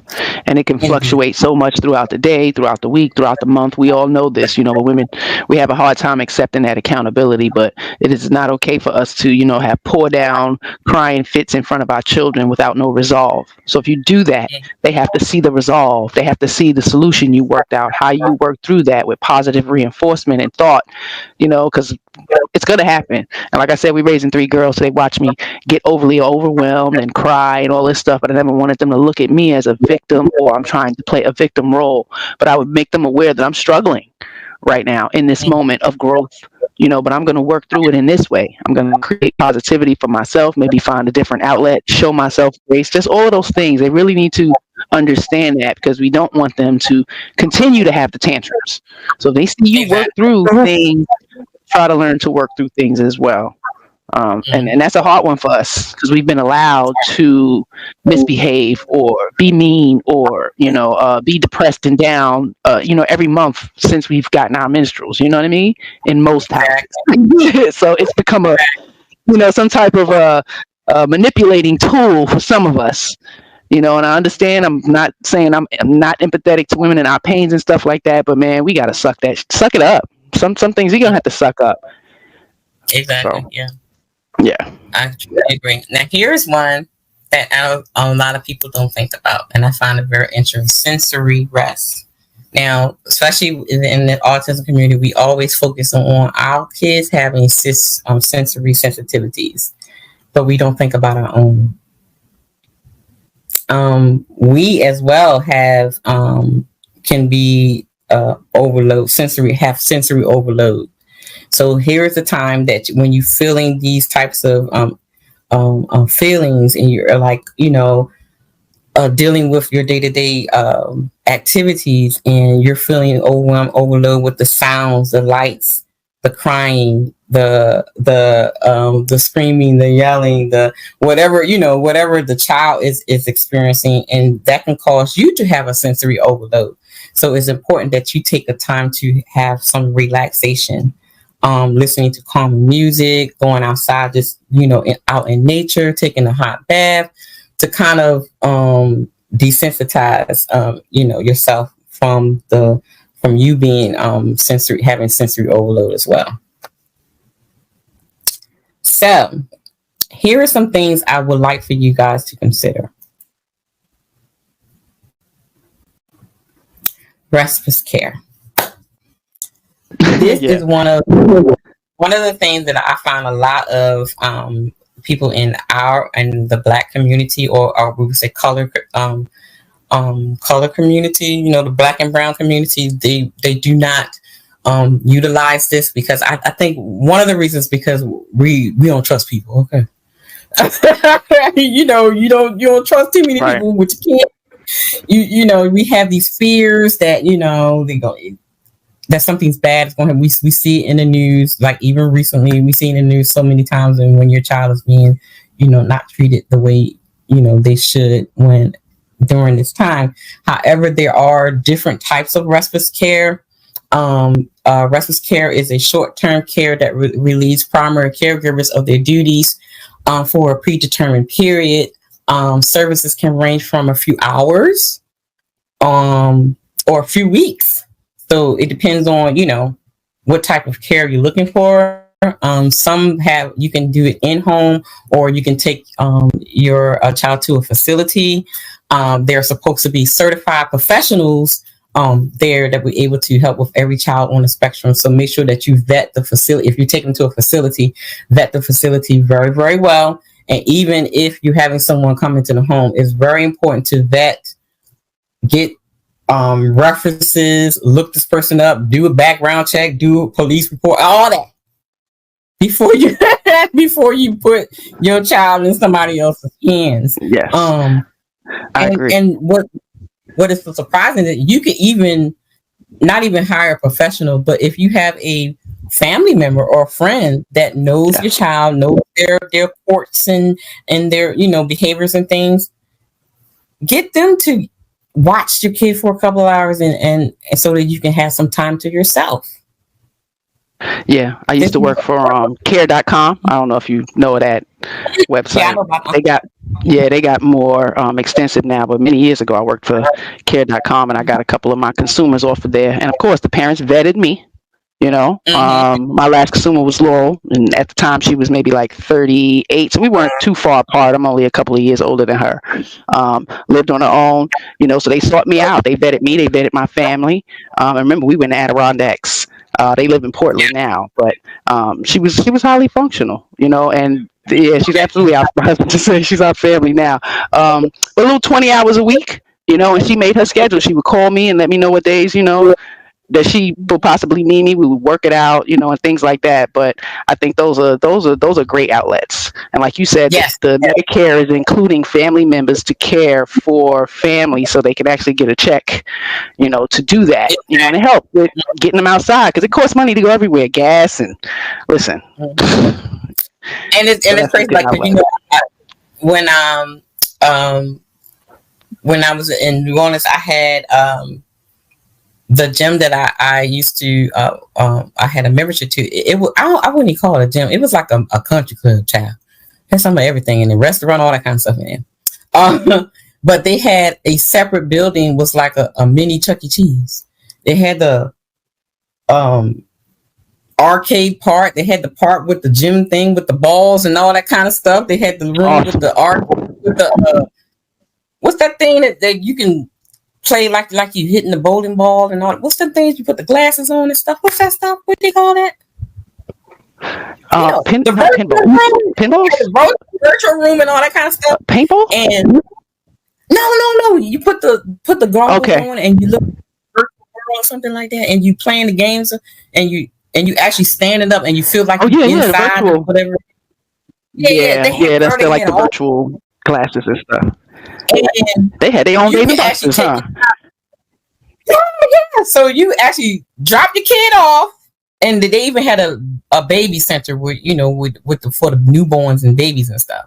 And then they had separate parts for certain ages and, you know, and teenagers and the other part.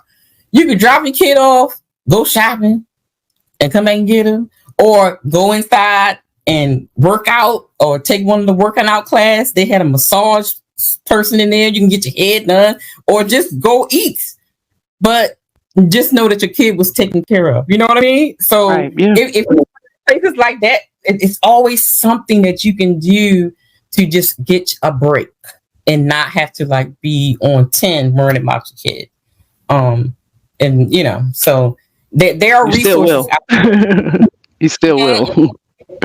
And then with me, there were two young ladies that took a liking to Caleb. Two Caucasian little ladies. They were in college, and Caleb loved them to death. So every time he would go to the door, he goes right to them. And so I noticed that, and I employed them when I want to go to the movies or something at night, and I would pay them to watch Caleb when I want to go out at night. So you can really find ways to give yourself a break.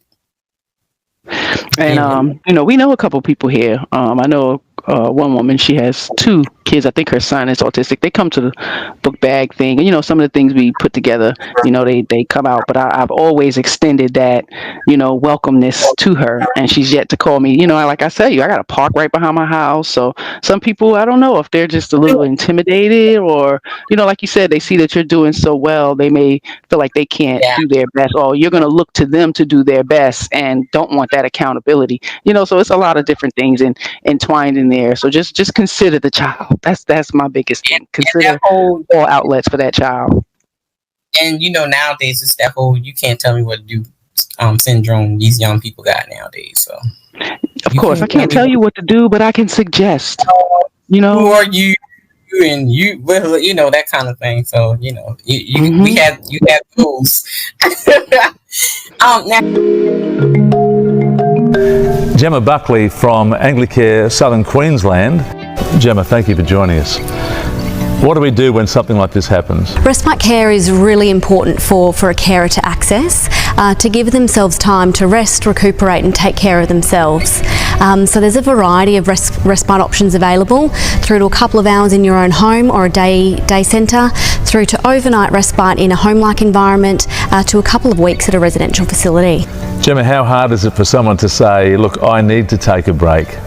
It's very difficult for carers to admit that they need to take a break and to accept that there is help available. But carers need to understand that by accepting help and giving themselves time out will actually make them a better and a stronger carer in the long run. So here's a really big one. ABA therapy can help prevent caregiver burnout. Now, I know that a lot of times, for the most part, a lot of parents are referred to an ABA therapist if they have a really good team, and that starts with the your primary care doctor and your behavioral therapist and your OT, and I found that ABA therapy is very, very important for those that have kids that's not high functioning. And what they do is they teach your child fine gross motor skills. They teach them life skills. They teach them how to cope with their emotions and their behavior. They teach them reading, writing, all that. So if this will help with their behaviors and routines at home, so you won't be feeling overwhelmed, because like we said in the beginning, you're teaching them skills for them to succeed, and putting them in ABA therapy is a wonderful, wonderful tool, especially if you start this therapy right after you get the diagnosis. Yeah, that's the things that I did. Mm-hmm. If somebody asks you and they're really close and you trust them, ask them to take care of your kids. That's invaluable. So any close family or really close friends, if they ask you and you feel comfortable and they feel comfortable, I think that is worth way more than any massage or bubble bath or anything like that. Having time with either a friend or your partner, going out to dinner, not talking about the kids, reconnecting, all of those things are invaluable to parents' mental health. Is ABA therapy intended to be? Well, ABA stands for Applied Behavioral Analysis. It's a fancy title for therapy that is meant to reduce unwanted behaviors and increase desired behaviors. For example, a possible ABA goal might be to reduce the undesirable behavior of a young child hitting other kids at school when he or she becomes frustrated. There might also be a goal for increasing a positive skill, like the child feeding himself by using a fork and a spoon. So those are two examples of goals, but there's a large variety for adults and for children. Who is ABA therapy intended for? ABA therapy is typically used for those on the spectrum, but it can be used for several other situations to help those who might need it. Ultimately, the goal of ABA therapy is to help adults and children have a better quality of life. And so that means addressing communication skills, social skills, learning skills. And since all of these are essential to everyday life, ABA therapists are very involved in the everyday life of a child or an adult and their families. What training does an ABA person have? Requirements may vary based on the particular company and the state, but for example, most ABA therapists that I've come across during my work are young women and they're in college pursuing a degree in something related to education. The actual requirements, when I looked it up at the time, were only a high school diploma and a certain amount of hours of training. Now, the supervisor will be a board certified behavior analyst. And this person has gone through extensive training and schooling, and this should be the parent's main person to contact about the therapy treatment. What should I expect when my child starts ABA therapy? A supervisor and an ABA therapist will evaluate your child first and then meet with you to create an overall plan, and that's going to include goals for your child and therapist to address. Your child is going to be continually evaluated, so new goals are going to be created as old ones were met. But that first evaluation is most likely in your home, although it might be in the clinic or maybe even a school setting, and the goals are going to pertain to those particular locations and the needs that the child has in that place. This is very, very important. Absolutely. Absolutely. And I will be leaving some children. Mm-hmm. Go ahead. Go ahead, sis. I was just going to say some children will need this for the rest of their life, because again, I took care of the adults and I've had a lot of these ABA therapy strategies in their valued outcome. So daily I had to make sure they enacted their fine motor skills by playing with things, or, getting about the wheelchair and being on the floor and rolling on a ball. Like, it was so many things, I think they really appreciated me up there, because these people worked there for 10, 12 years. So to have a fresh set of eyes coming in and noticing the differences in these individual people that they weren't noticing, right? Because they've been so comfortable with these people and they having the same valued outcomes for years. So I came in and like, wait a minute, this one likes this, and I'm noticing this one is enjoying that. And so the outcomes would come out to be more. So you can always change those valued outcomes as the children's growth and development grow, because it will. If you be repetitive and consistent, let me tell you, these kids can do some amazing things. So keep that in mind. Keep that in mind, okay? Because when I come into their life as adults and I can get them to do different things, listen, these people are very capable. So don't get it twisted. You will be so surprised. I'm telling you. So on a personal note, here is what brought me to burnout. I had a martyr complex. That was the number one thing. Wow. And that was even before I had Mr. Caleb. I guess you can say because I was the only girl. I was more educated than my brothers, more responsible in a way than my brothers. Oh, wait. So we the same? Two brothers? Yeah. Same. And I'm the baby. And even with my parents, with the new technology and things that they didn't know. And because I was more educated going to college and stuff, like I knew a lot of things that they didn't know, because they old school. Like my mom, she graduated from high school or whatever. That was the end of her education, but my dad only made it to 8th grade. So they relied on me for a lot of things, when it comes to business and anything that was beyond their scope. And even emotionally or even spiritually, sometimes I had a lot on my shoulders. And then when I created friendships and things, I became the sounding board for my friends. I was like, I wasn't born with gray hair for nothing. Everybody came for me for wisdom and knowledge. You got it to give. They better get it. No, I mean, and I remember when my grandma told me, she was like, she told me that I was blessed with, wisdom and knowledge. She said, how did she used to say it? You were born with a white stripe in the middle of your head and a veil over your eyes. You have the wisdom of Solomon. And literally, like, everybody will come to me for everything. And I mean, everything? Wow. Everything. Go, Grandma. So then it was the point where I was sacrificing myself for other people. Not physically, you can even say physically sometimes, because sometimes I would take on people's emotions and spirits and their problems and actually feel their infirmities, and I would literally make myself sick. But it didn't matter because I felt like I needed to save and serve everybody. Damn. Okay. So we a lot similar, honey. A lot of them energy vampires. They needed to go. Stop sucking off of me. It's a done deal. Then when I got older, I understood that people were literally succubus. They were sucking the life out of me. And when you get older, you learn. So yeah, I was young, sis, even doing that. Like you're only gonna suck me dry too long. Mm-hmm. It's crazy. So these are the things that brought me to burnout. And then when it came to Mr. Caleb, like I told you, I was relentless. I totally forgot about me. And self-care was not important. Self-love wasn't important. It was all about him. Everybody's needs became, before my own. And so that was what brought me to burnout a time in my life. So the question is, what are yours? So, here's some myths.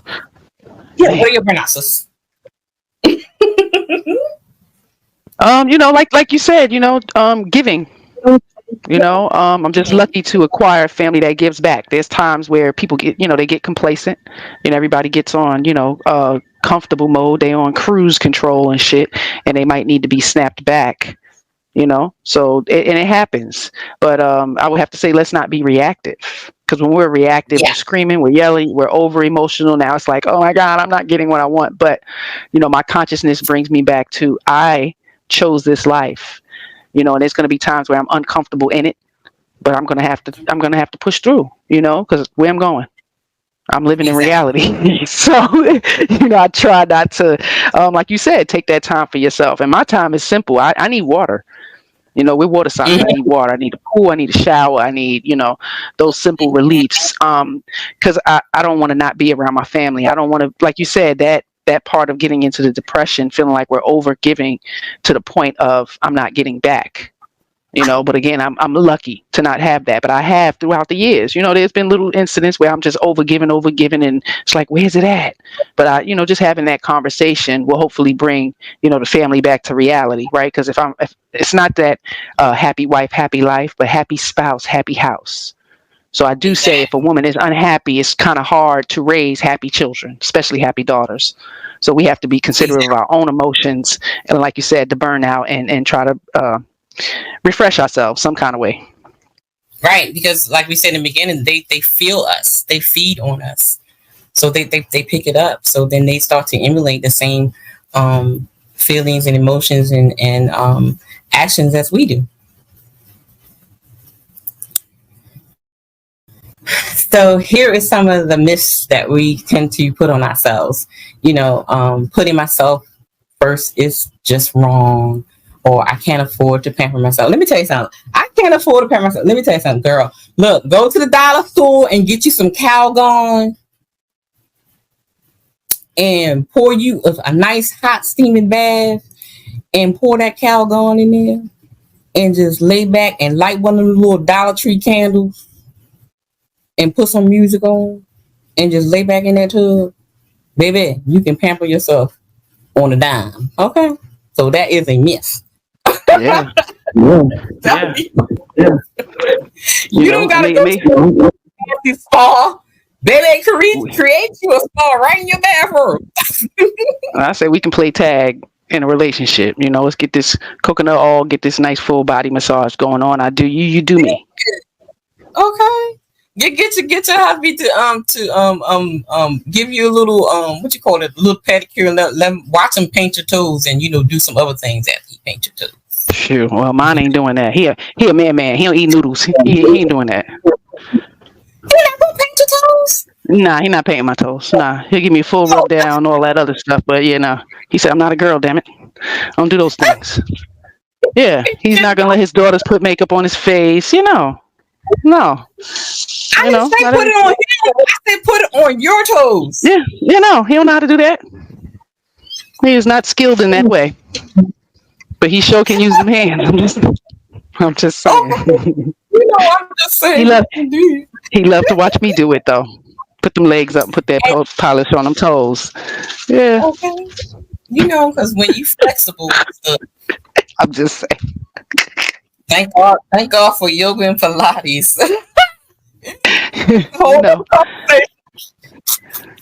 Listen, thank God for the willingness to want to do.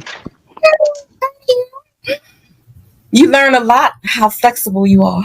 But anyway, and you can I can never get the support I need. I think that is a falsehood. I think a lot of times there is the support that you need. Like we said before, sometimes we fail in seeking out that support, or we may have the support, but we hold back from being vulnerable so that the people that are around us can help us. You agree with that, sis? Yeah, definitely. But we do have the bad seeds. We do have the women who know they need help. They don't look for help. Right. And house is a disaster. The child is not taken care of. So we do have situations like that. So that's when the family unit, the village who is aware of these things, to step in. Accountability is needed, especially for the safety of these kids. Because things are happening on parents' watch, and we got to be an advocate for them, those who cannot speak, those who cannot speak up for themselves, And I'm hard on that. I do not play. These kids cannot advocate for themselves, So I think here we go. So we're going to talk about self-care real quick.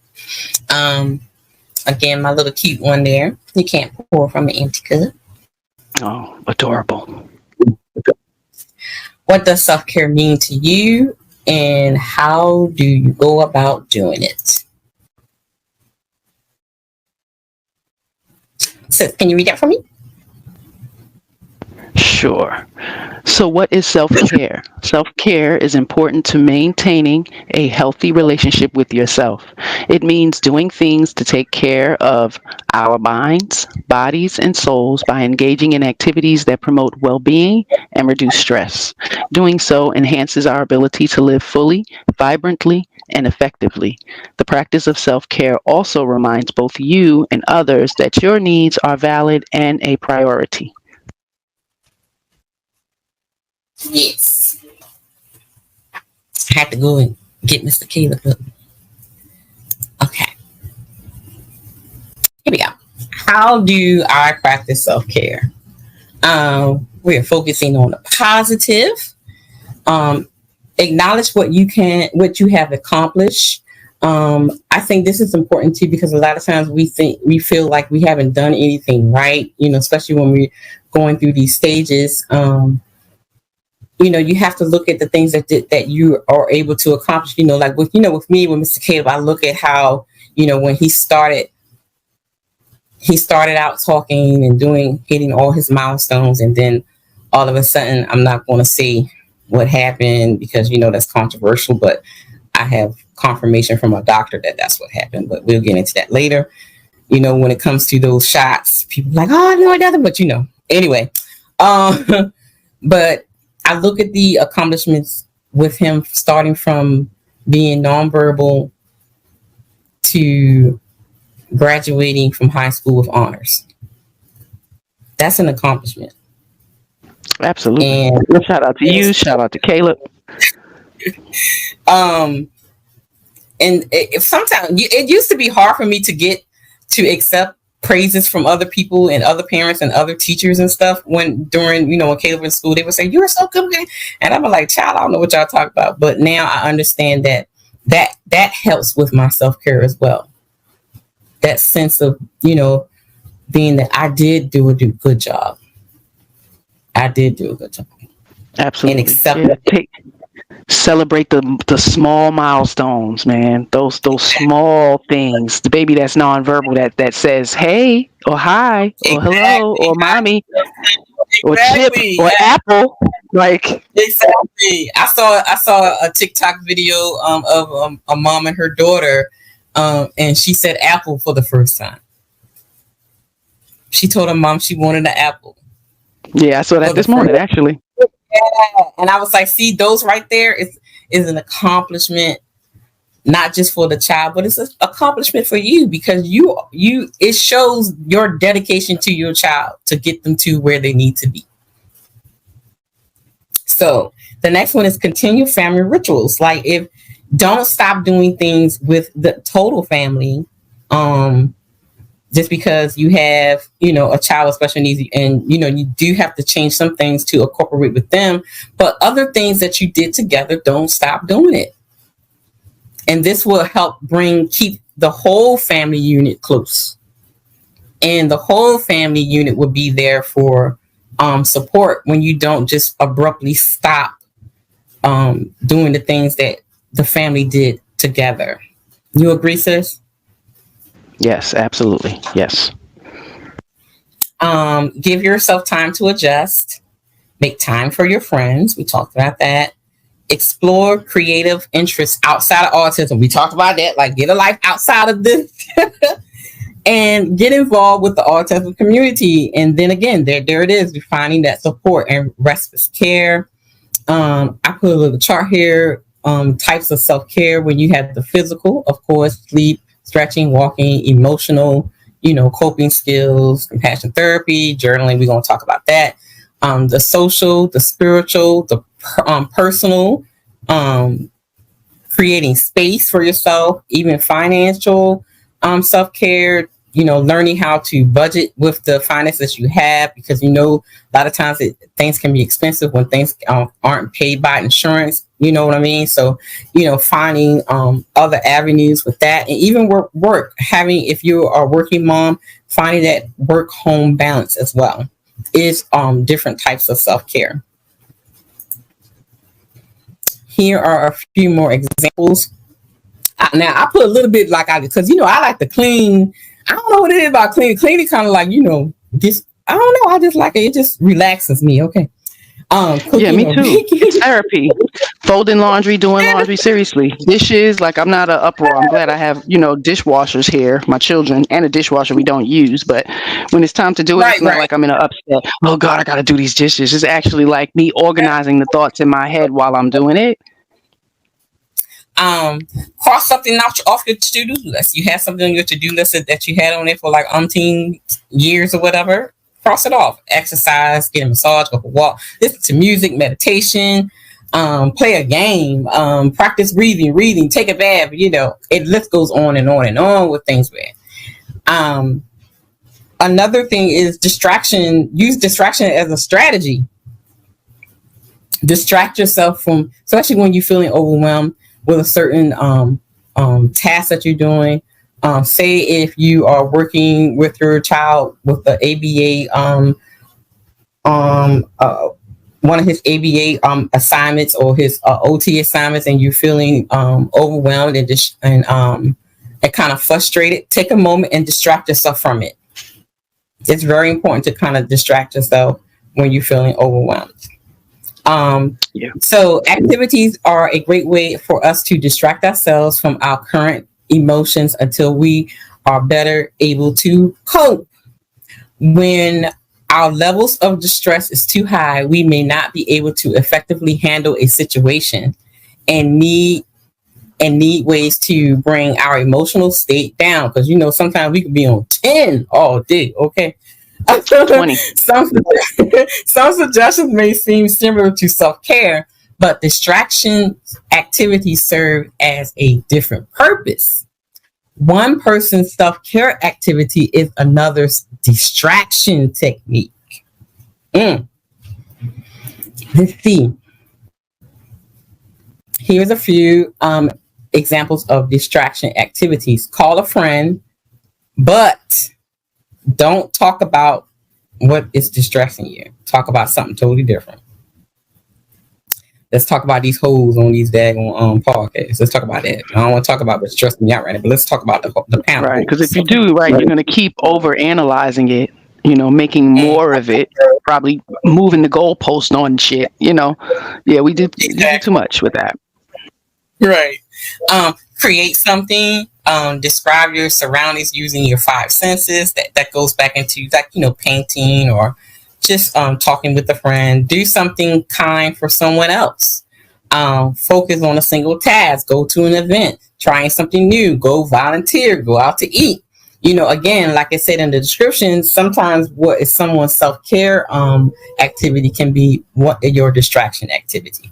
So they are kind of run concurrent with each other. I love this picture right here, sis. Check it out. That was me this morning. Do you have a self-care plan? Do you follow it? That's cute. Oh man. So look, if you don't have a self-care plan, create one. And just try to because now I know a lot of times, sometimes we need to be reminded. We need to be on the schedule because sometimes, I think I'm autistic because I need a routine. Okay. And so I think we all are. I think a lot of us are to some degree. You know what I mean? Mm-hmm. Like I would never be placed on the spectrum or nothing, but there was a time I could not go to the clubs because the lights, the flashing of the lights and stuff, the sensory things, certain materials. I'm very OCD the way I do certain things, the way I shower and wash my body and the way I brush my teeth. I'm very So, utilize, your calendar, your timers to, set your timer when, okay, after I got my child into a certain activity or something, set a timer. So, okay, if they're doing this, let me take a moment to myself. If they're occupied, let me take a moment to myself. So create a self-care plan for yourself on a daily basis, or on an hourly basis, depending on the needs of the child.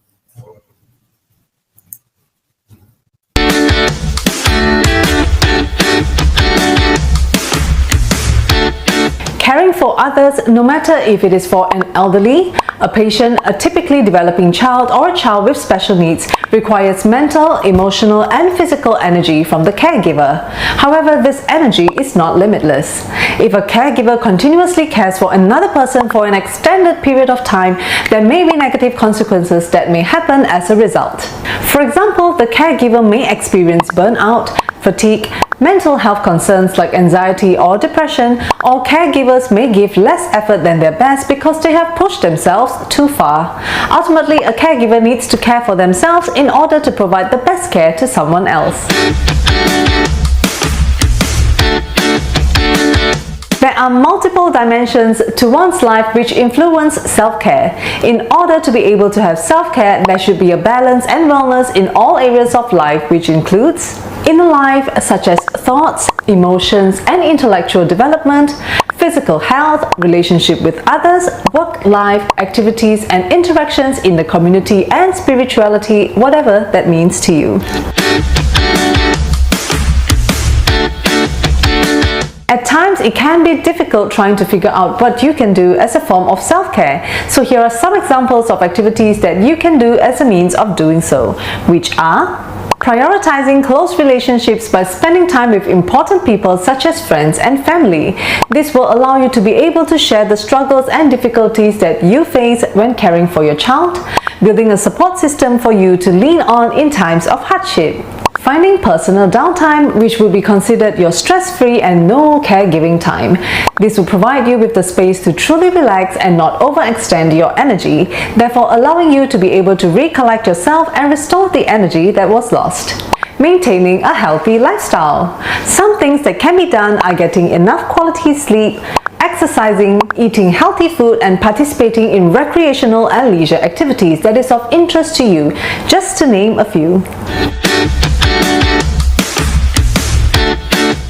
It is important for caregivers to take care of themselves so that they will be able to have the energy and resources to engage and care for your child in the most efficient and loving way.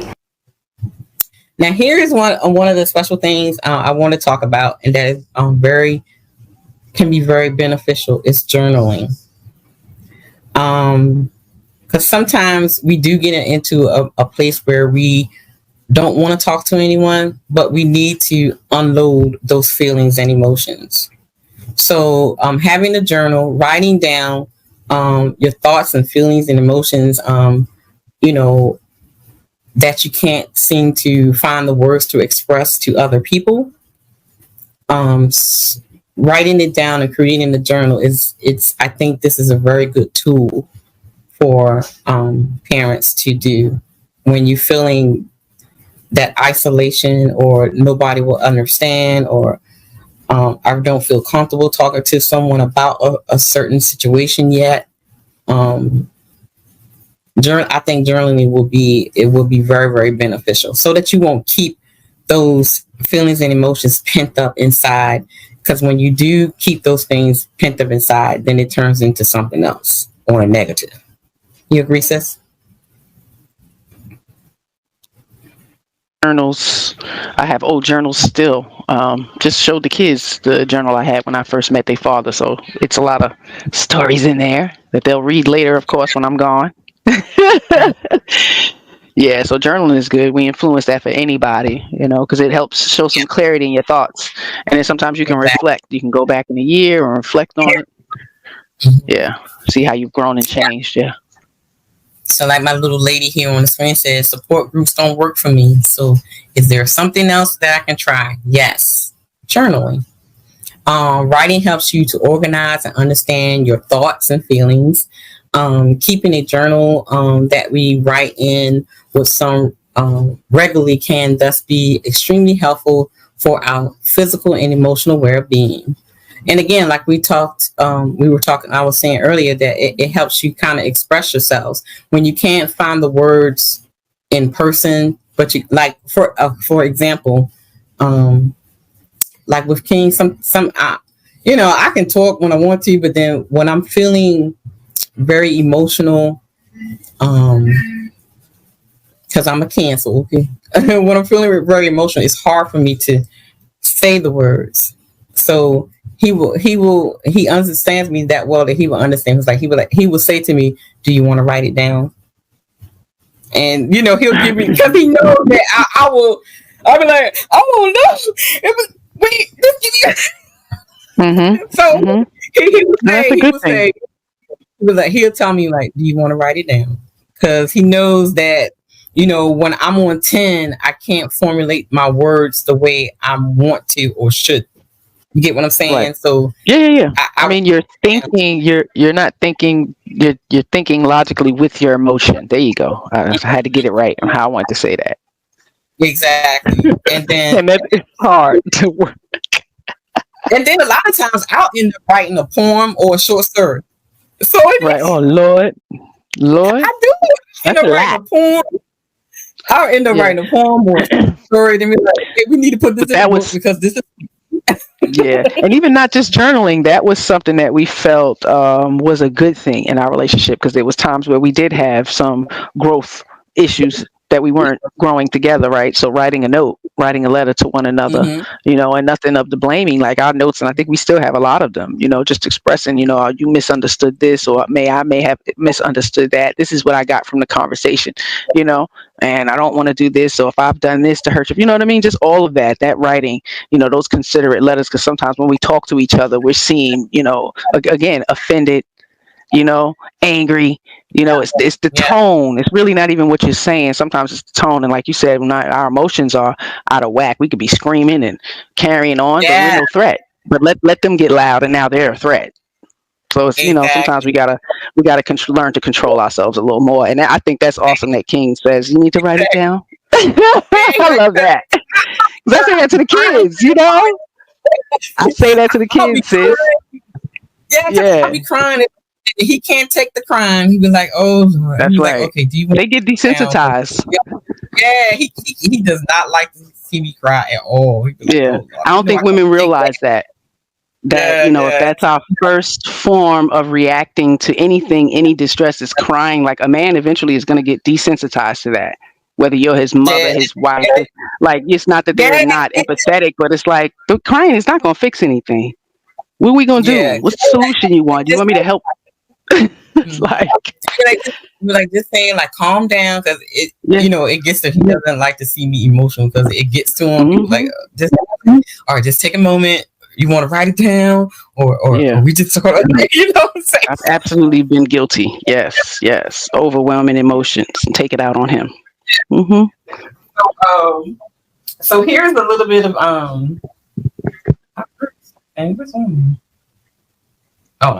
Anyway, here's a little bit of tips that I had when I first started my little journaling thing. Caleb's first teacher, the one I did the interview with yesterday, MJ, she actually gave me these pointers when I first started doing it, and that was like when Caleb was like 3 or 4 years old. So this is what we started with. So here's some of the questions you should ask yourself when you start doing your journaling. What's been really hard about being a mother or father today? Meaning that day, what were you experiencing that day that was hard for you?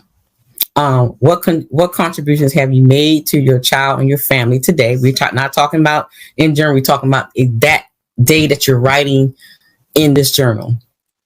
How do you feel about life in general? Some other questions is, the best thing about my child is, the worst thing about my child is, a feeling or thought that I am embarrassed about.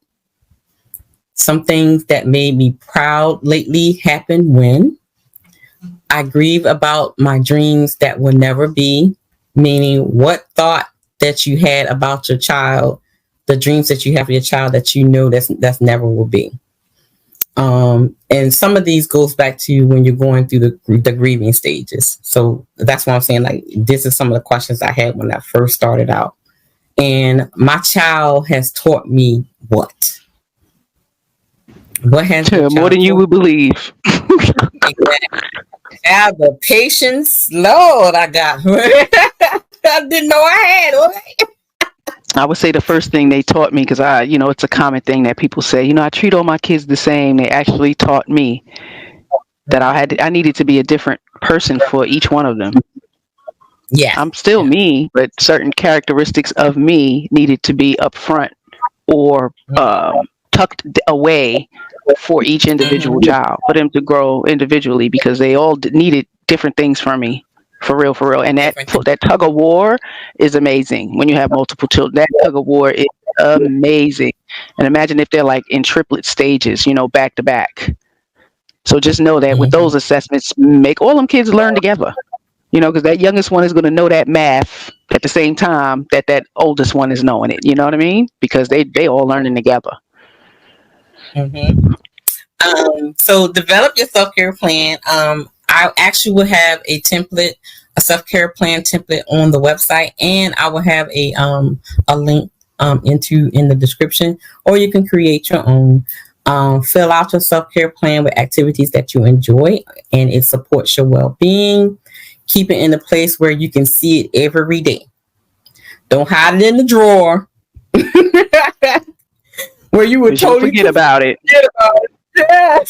So make sure you keep it where you can see it. It's like in your face. And try to stick to your plan and practice the activities regularly. So if it's like going for a walk, make sure you do it every day, or when, the weather is good.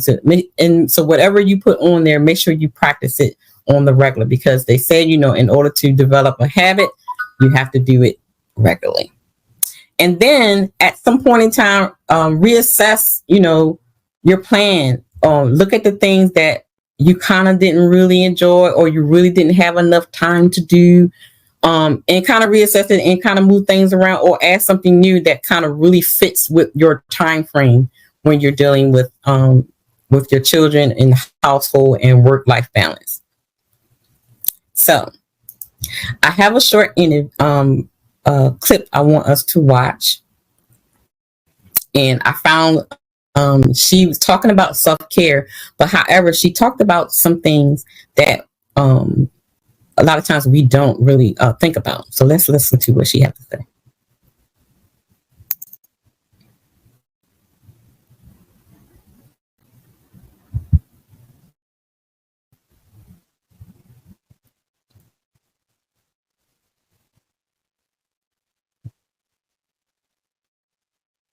Most of the time we think of self-care as going to get a massage, going to get our nails done, having time to take a gym class, to take a run, going on vacation, going out. All those things are great, by the way. So I vote yes for all of those. However, there's some elements about self-care that I think are really important. And oftentimes we don't think of them as self-care. One of them is to learn to set boundaries and limits for yourself, like saying no, maybe examining certain even people in your life who may be depleting and need to be weeded out for a time. Bring people into your world who are more replenishing to you. So looking at your relationships is a way of self-care. Setting boundaries and limits with others for things that you feel like you're obligated to do. And speaking up about what you need and asking for help.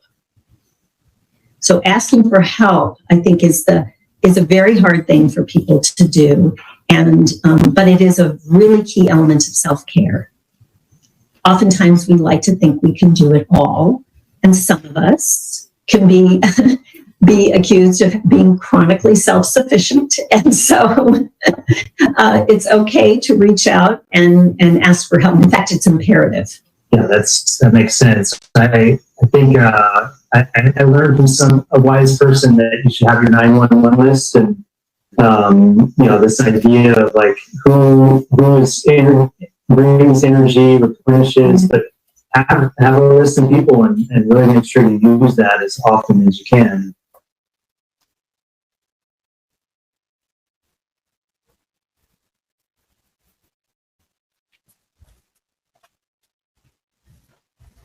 Okay.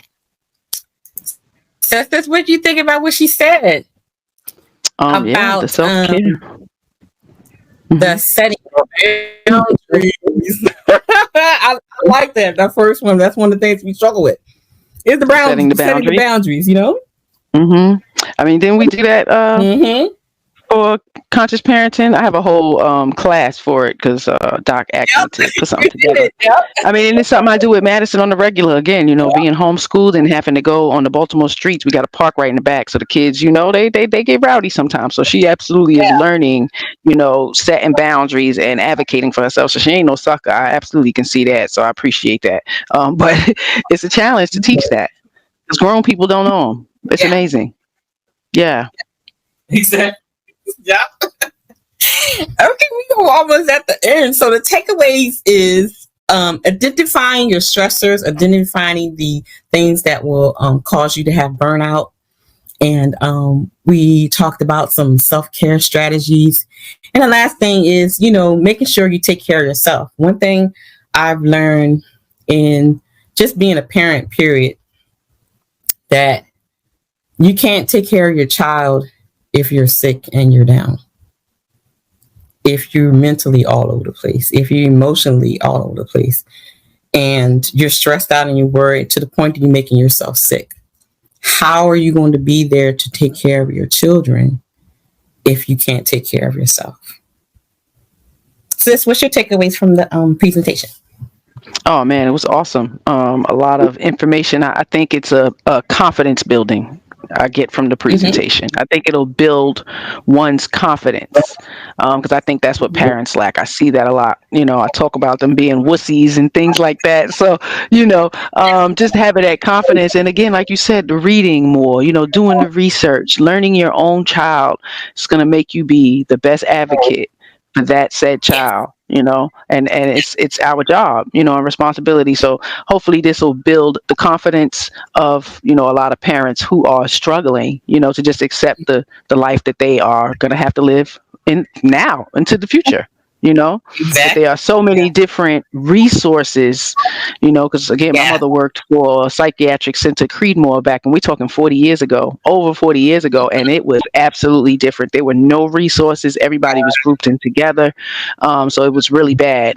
But now there is so much resources, and all they really need to do is reach out. And if you find one that doesn't give good service, skip them.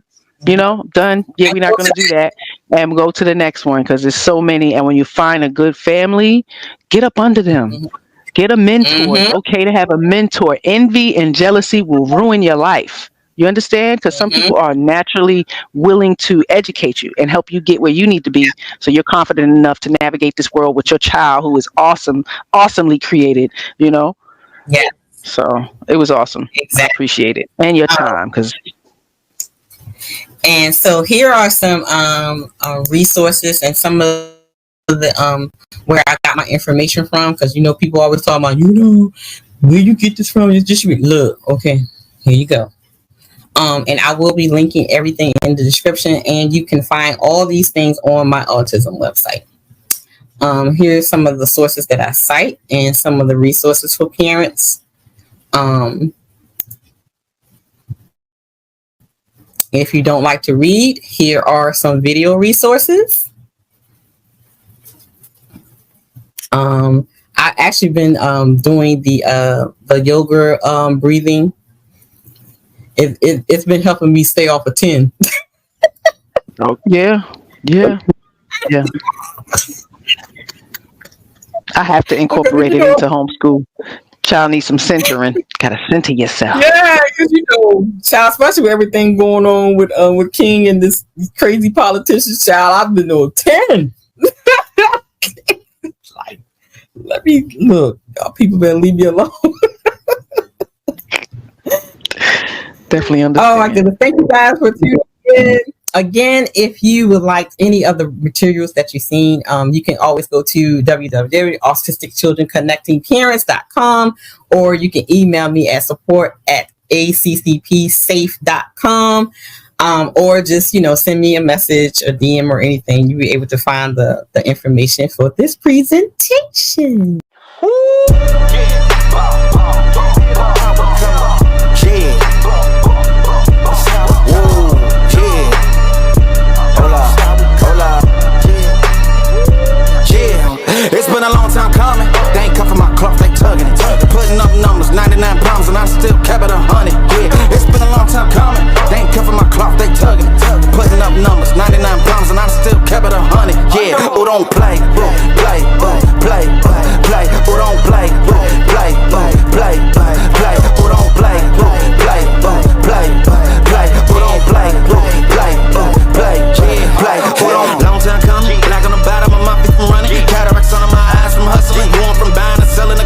run up the business. God is my witness. Sun up to sun up from Monday to Sunday. We maxing our limits. My mind running like Tom Cruise on an action movie. Moving a mission. They say that I'm tripping. I've been told I need a vacation. I'm finessing a visit. First class, my feet up high in the air on business. Yeah.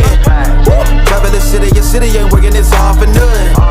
She told me don't let up. It's on us to make it. It's on us to crush it. Nigga, it's gonna take some just to make some. So put that in your budget. Yeah. Can't keep moving your dreams for cheap when you ain't even budging. What got you bugging? Make you a play. Don't be scared. I'm reluctant. You made it from nothing. Then figure out your clutching. Everything you want in front of you ain't no discussion. Look, it's been a long time coming. They ain't cuffing my clock. They tugging. Putting up numbers. 99 pounds and I still kept it 100. Yeah. It's been a long time coming. They ain't cuffing my clock. They tugging. Putting up numbers. 99 pounds and I still kept it 100. Yeah. Who don't play? Play. Who don't play?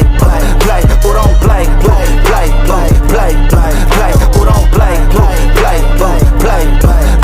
don't play? Play. It's been a long time coming. Track star, long time running. I exterminate foes, they bugging. I'm joke, I want my nuggets. Gold, platinum chain. Call them Johnny Dang, dog. With my brains, I go off like hurricanes until my diamonds look like rain. My verses, gas. I'm on it, spaz. The business, cash. No money, pass. Can I said I need a verse? I said give me like 30. I did it in 15 for real. I've been on fire, they want me to chill. I've been on fire, they want me to. Look, it's been a long time coming. They ain't cuffing my clock, they tugging. Putting up numbers, 99 pounds, and I still kept it 100. Yeah, it's been a long time coming. They ain't cuffing my clock, they tugging. Putting up numbers, 99 pounds, and I still kept it 100. Yeah, who don't play? Play. Who don't play? Play. Who don't play? Play. Who don't play?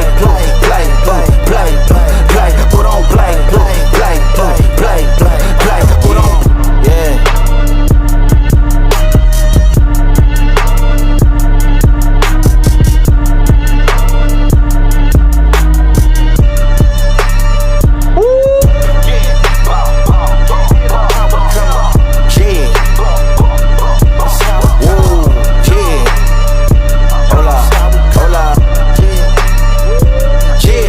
It's been a long time coming. They ain't cuffing my clock, they tugging it.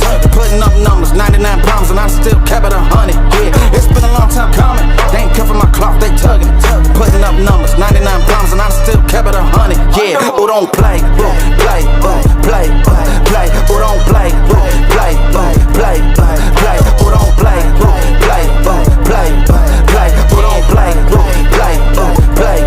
Play. Who don't? Long time coming. Black on the bottom of my feet from running. Cataracts under my eyes from hustling. Going from buying and selling to customers. Run up the business. God is my witness. Sun up to sun up from Monday to Sunday. We maxing our limits. My mind running like Tom Cruise on an action movie. Moving a mission. They say that I'm tripping. I've been told I need a vacation. I'm finessing a visit. First class, my feet up high in the air on business. Yeah. Cover the city. Your city ain't working. It's all for nothing. She told me don't let up. It's on us to make it. It's on us to crush it. Nigga, it's gonna take some just to make some. So put that in your budget. Yeah. Can't keep moving your dreams for cheap when you ain't even budging. What got you bugging? Make you a play. Don't be scared. I'm reluctant. You made it from nothing. Then figure out your clutching. Everything you want in front of you ain't no discussion. Look, it's been a long time coming. They ain't cuffing my clock. They tugging. Putting up numbers, 99 pounds, and I still kept it 100. Yeah, it's been a long time coming. They ain't cuffing my clock. They tugging. Putting up numbers, 99 pounds, and I still kept it 100. Yeah, who don't play? Play.